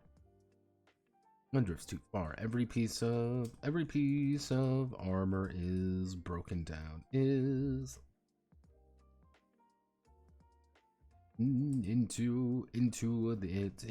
its armor rating, AR, durability. Actually no, it's protection, and the armor penalty. Armor rating indicates how well and durable.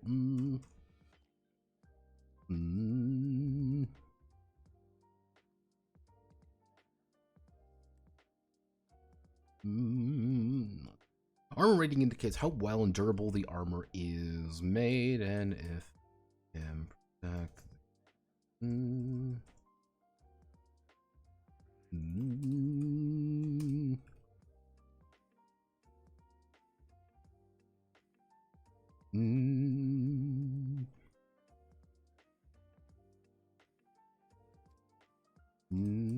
Is less than the AR, the attack simply bounces. The attack simply bounces off, dealing negligible.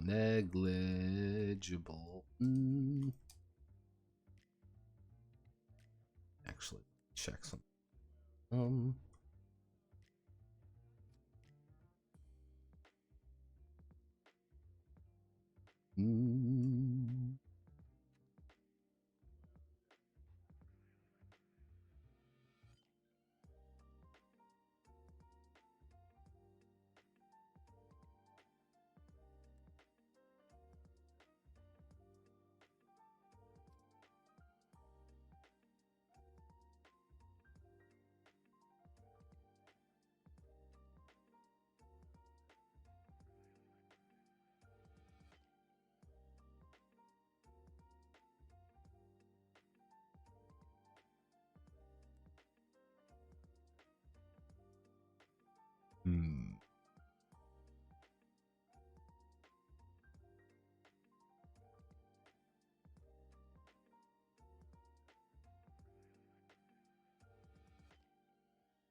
Let's see.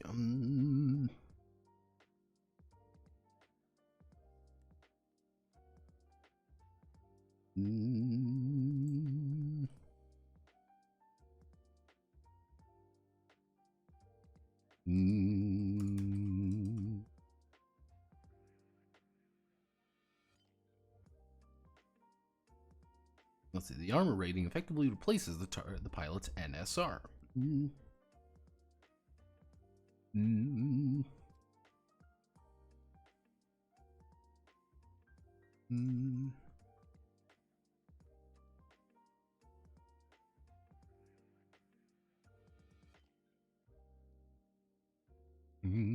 Let's see. Allowing them to take hits that would otherwise prove fatal. Whenever the pilot is hit, the protection measures the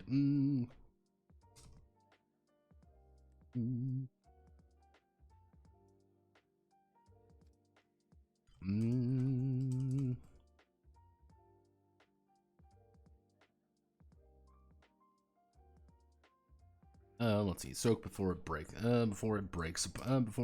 apart. Whenever the pilot takes damage, they will reduce the protection of their armor first, then they'll reduce the protection of their armor first, acting as a shield for their endurance and health. Should their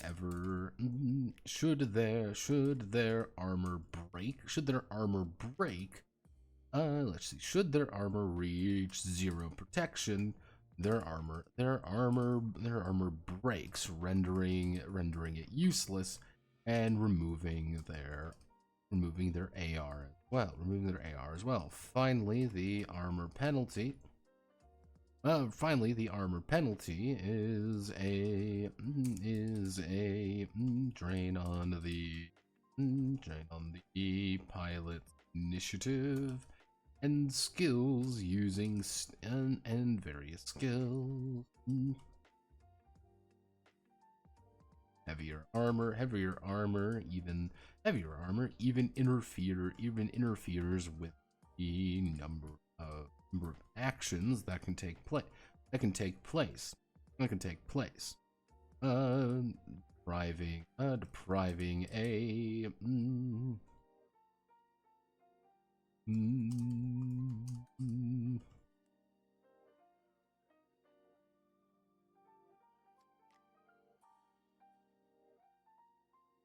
the giant skill and action can take place, right? Ability to interact with the combat for the added benefit of surviving it.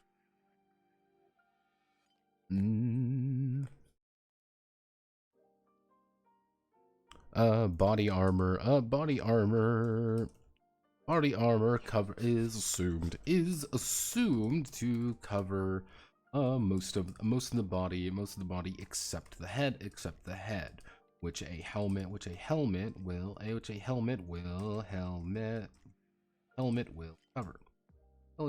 cover. Normally the body armor AR is used for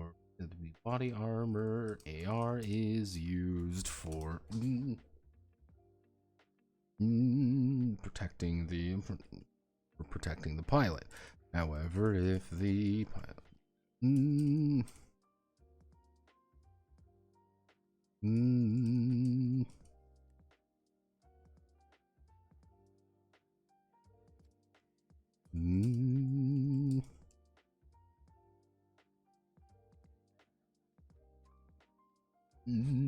let's see. This extends to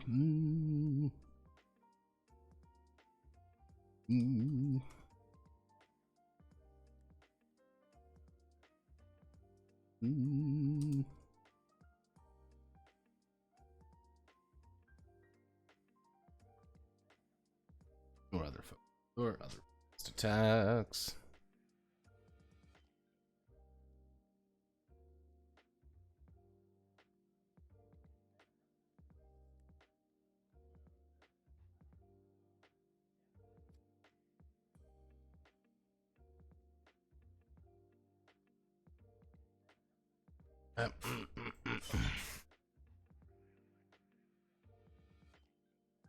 This, we do this, we put you right there. Okay, so we do modern body armor, modern helmets, armor penalty initiative. Mm. Mm.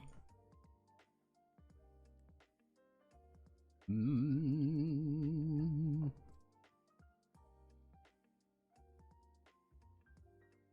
Mm.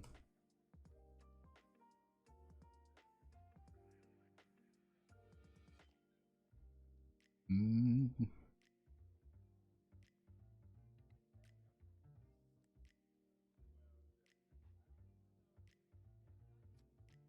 Well, this sweet adversaries and rivals. Okay, we are at the fucking end. We are few pages away from ending this. All right, let's fucking go, baby.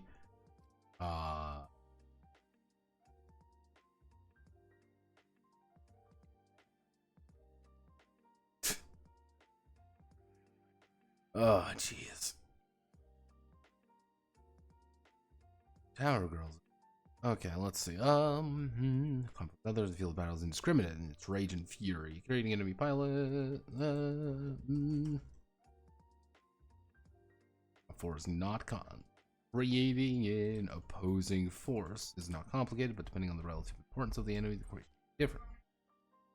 Minor character. Some of the skills, relevant threat, but not of the name or any unique relation to the pilot, rather than give them the full set of skills. They instead have a concept which define who they are.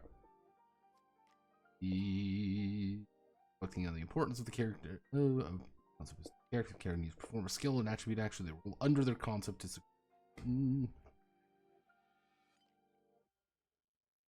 Bump you up 18. If the skill check, the rank is multiplied by 10, acting as let's.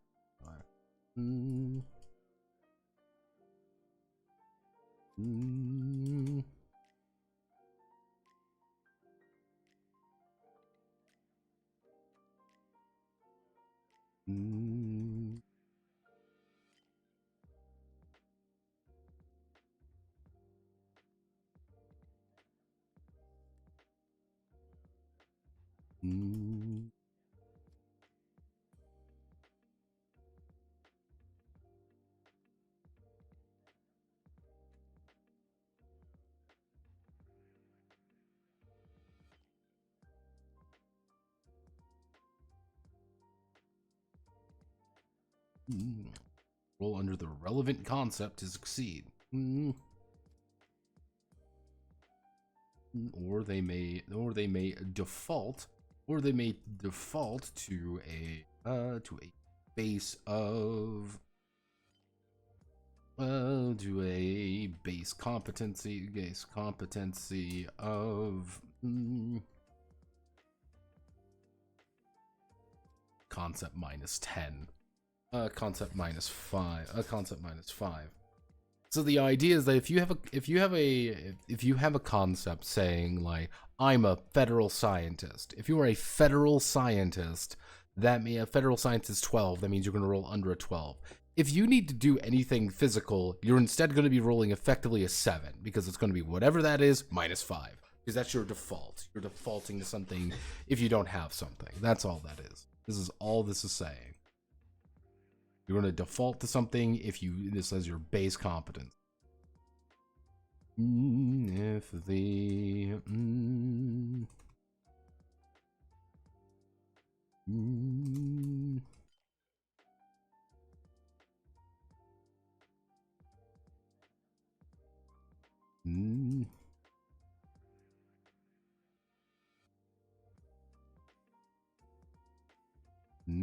acting as their skill value.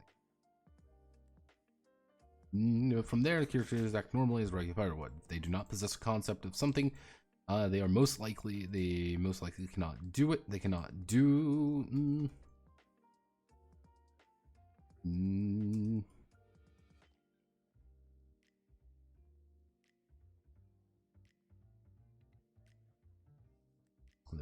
competence.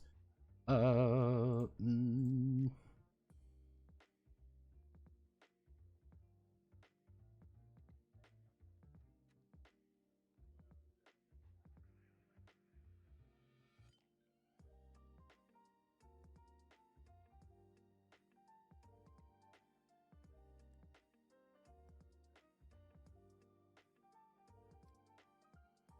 Mm.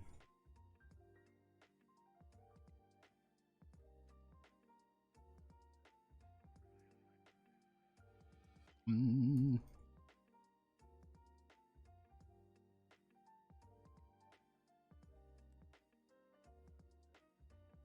Mm. Do. Mm.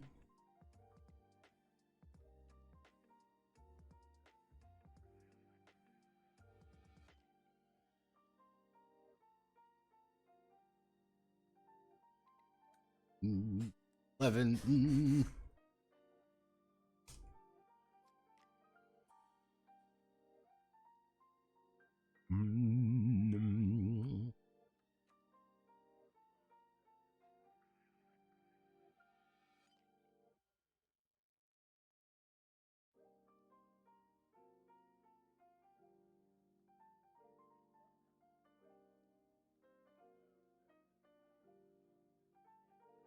Smooth criminal. There we go. Example, Imperial Pilot.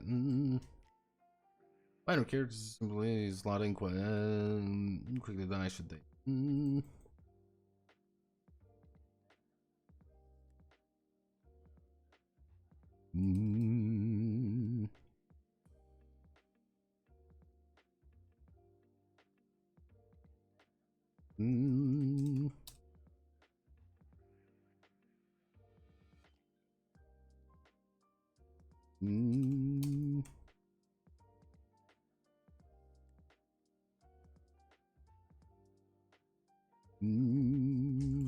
Let's see.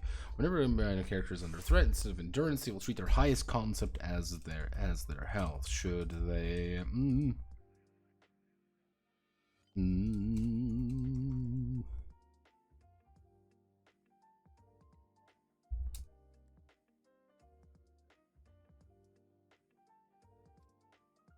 Die instantly.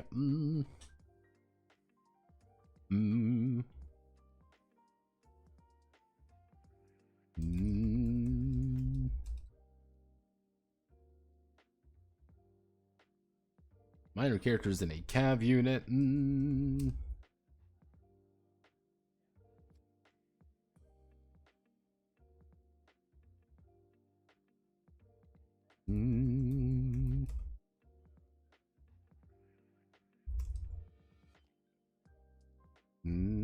With them, let's see.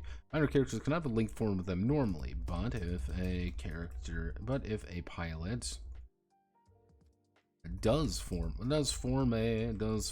a link with one, they will upgrade. They will upgrade to a major character. They'll upgrade to a major character. Major characters. Let's see. Major characters support story and personal arcs. Major characters are attributes similar to of the key related list of them, which combines major notes and skills they may possess. This in detail, they are as thin as the needed situation. If it need be, major characters use concept system detailed above.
Mm.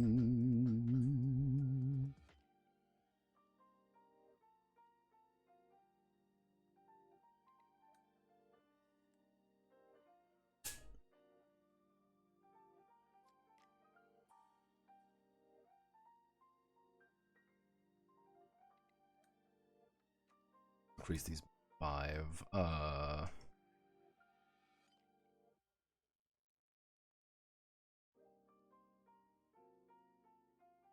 8, 10, 9, 11. 9, 11, 10, 11, 11. 13, 8. So that would 13, 12, 13, 13. Standard rule of thumb is Imperials have higher quality camp pilots than Federals, but there are a few higher tier, veteran or above. While Federals have more consistent district. Clans outpace almost all of them, with certain clans fearing mass deployment standard issue, or some.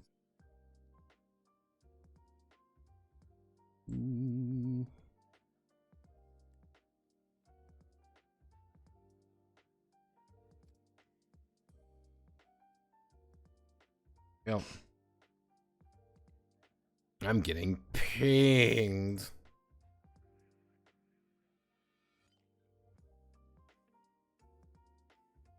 Damn, speed ran the Redux. So if I want to run combat, just create a bunch of minor characters for the enemy calves and one major for mid-boss boss. Yeah, effectively.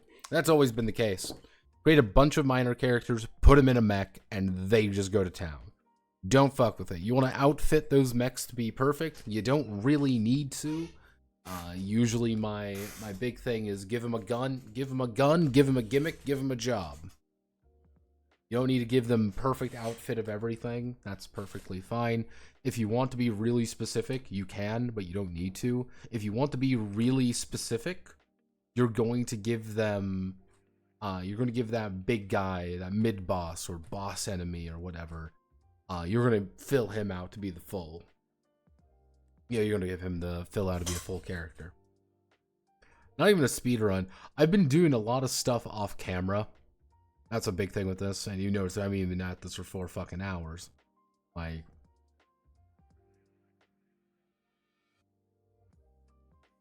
there's been a lot of behind the scenes stuff on this one.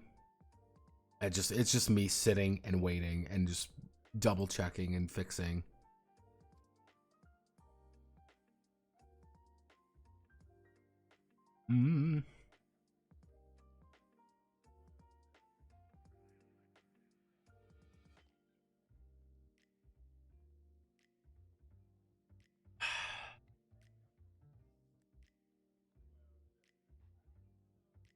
Ow. Ow.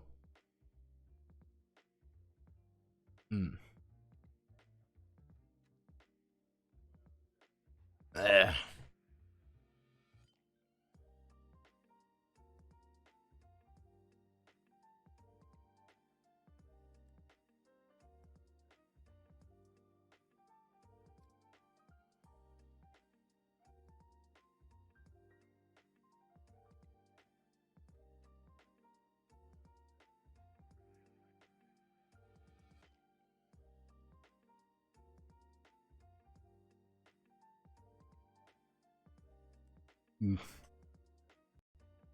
Oh.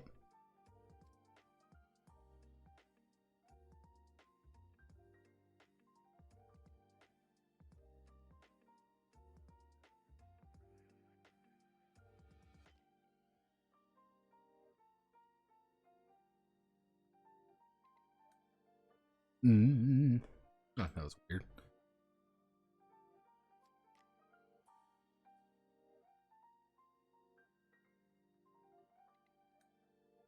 Let's see, okay, so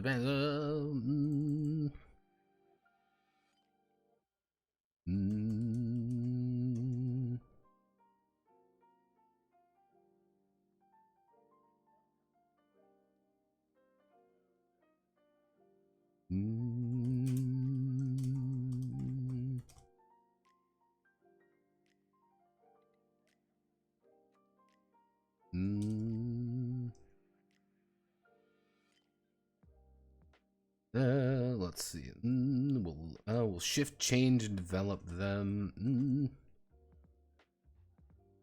No, soldiers and people, and both soldiers and people. Most individuals in their lifetime reach around level 3 to 5. Reach around level 3 to 5.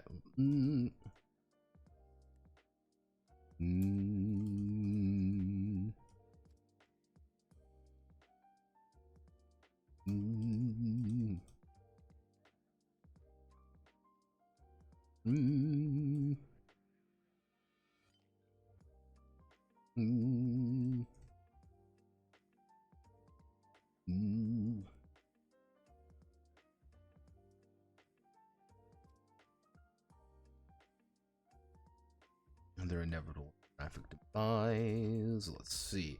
So every level, capital L, capital level, increases skill by the development modifier. With the development modifier, skill at 30 plus 3.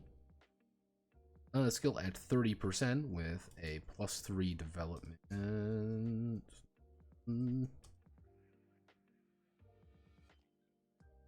Modifier go up 33%.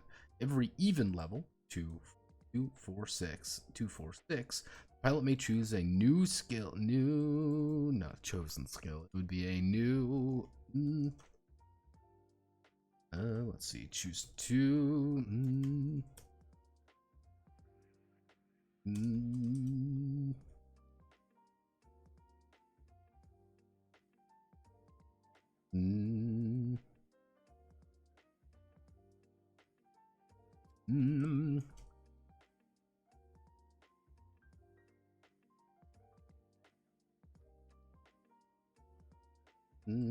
Or upgrade. Let's see. Of their let's choose 2 descriptive skills or upgrade a descriptive skill of their into a core skill of their choice. At level 3, 5, and 7, they will take a new cav license. Let's see. They will as well as be able to outfit a new cav of that type for future operations. Level 4 and 8, the pilot will increase their combat training by 1 step. Non-basic military veteran commando hero, representing their increased ability and situational awareness. Finally, at level 4, 7, and 10, the pilot will ace in skill of their choice, adding a flat 25% to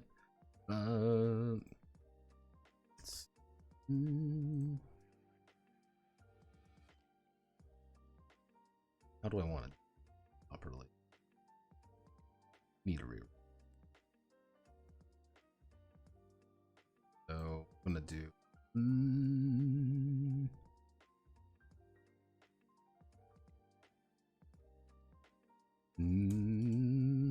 every level, all skills will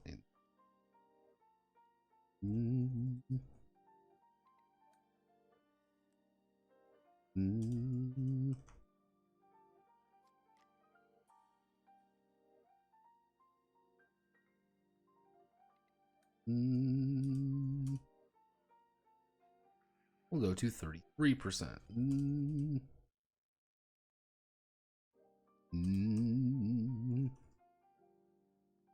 Let's see, every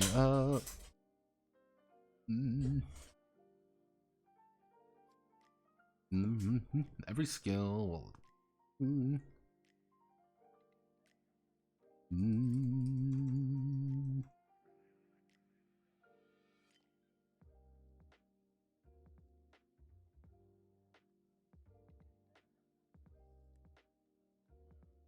so every even level, will choose 2 descriptive skills or upgrade one of their to a core skill of their choice. At level 3, let's see, every odd level, every even level, every odd level, 3, 5, 7, etc.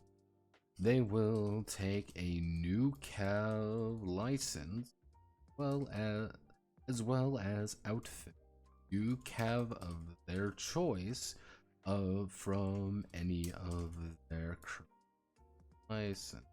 license. from any of their current licenses.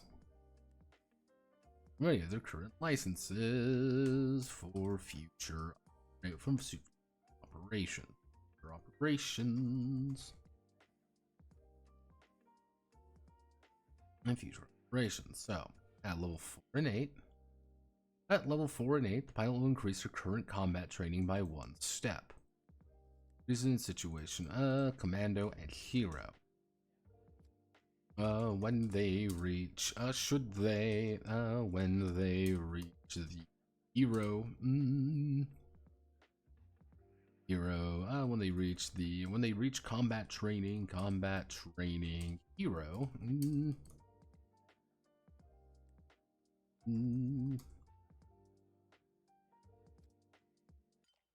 no.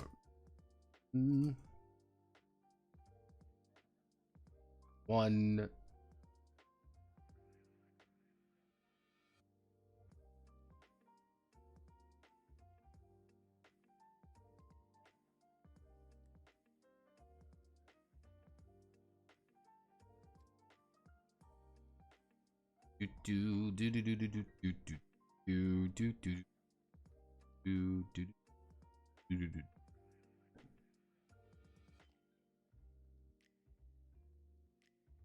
let's see. So, when they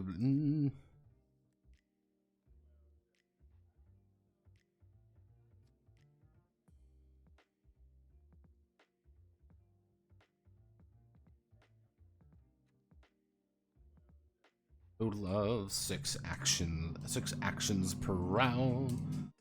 Their pinnacle combat expert, 6 actions per round.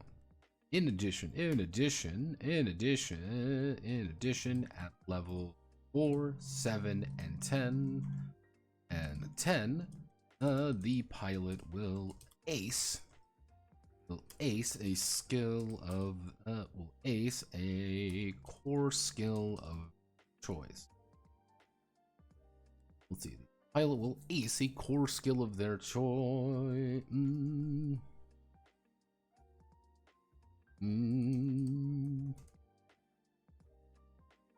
Granting an immediate plus 25% to it.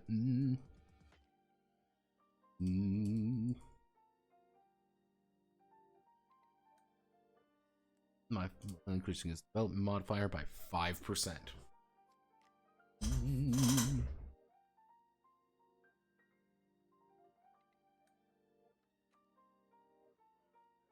Read one of their more skill.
There we go.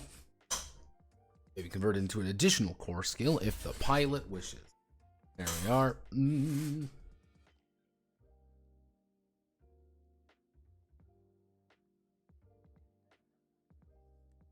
So that's kind of, oh god, ow.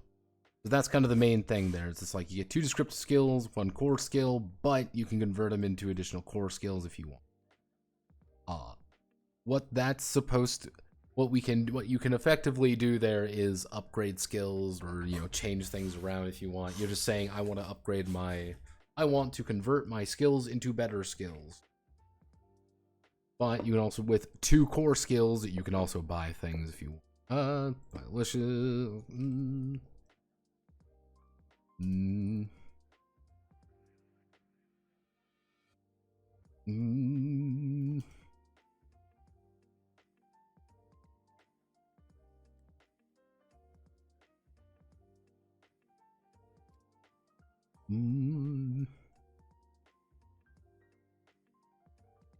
New weapon proficiency. ATB skill every odd level. They take a new camp lesson. Let's see. Using its development modifier, but more narrative level. And 4 pilot promising with clear talents and ability that commanding officer sees in them. 5 to 7 pilots developed their own unique niche, being on mission, having direct lines of communication. Level 8 and above have the pilot league of their own, being approached by Imperial Knight colleges and Federal Ranger recruiters to join their long ranks. So, milestone system. 1, we want 2.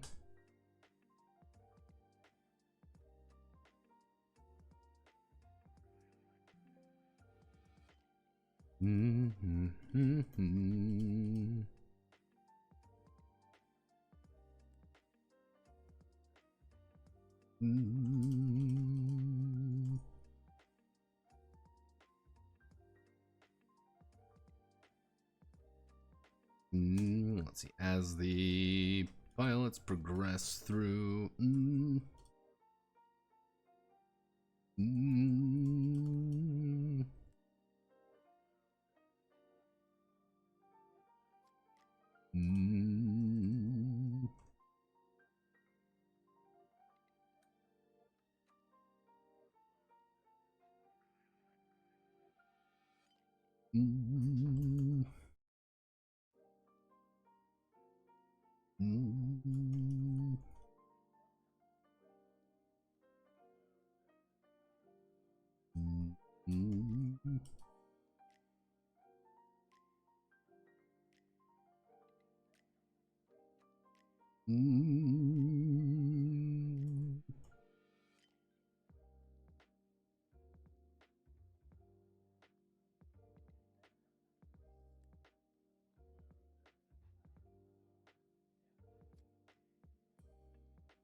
nation beliefs confront beliefs. These are often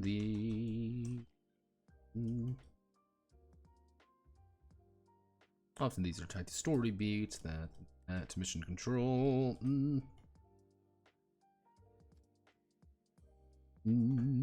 Individual pilots may hit an independent milestones that pertain to them and them alone, surpassing one another, surpassing their peers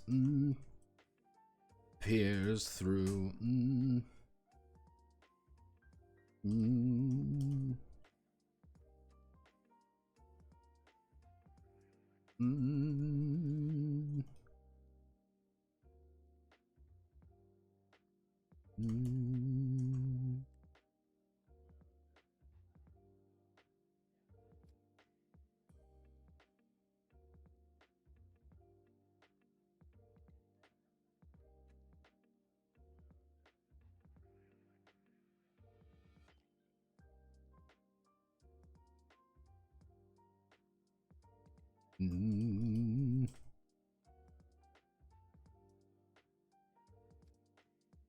There we go.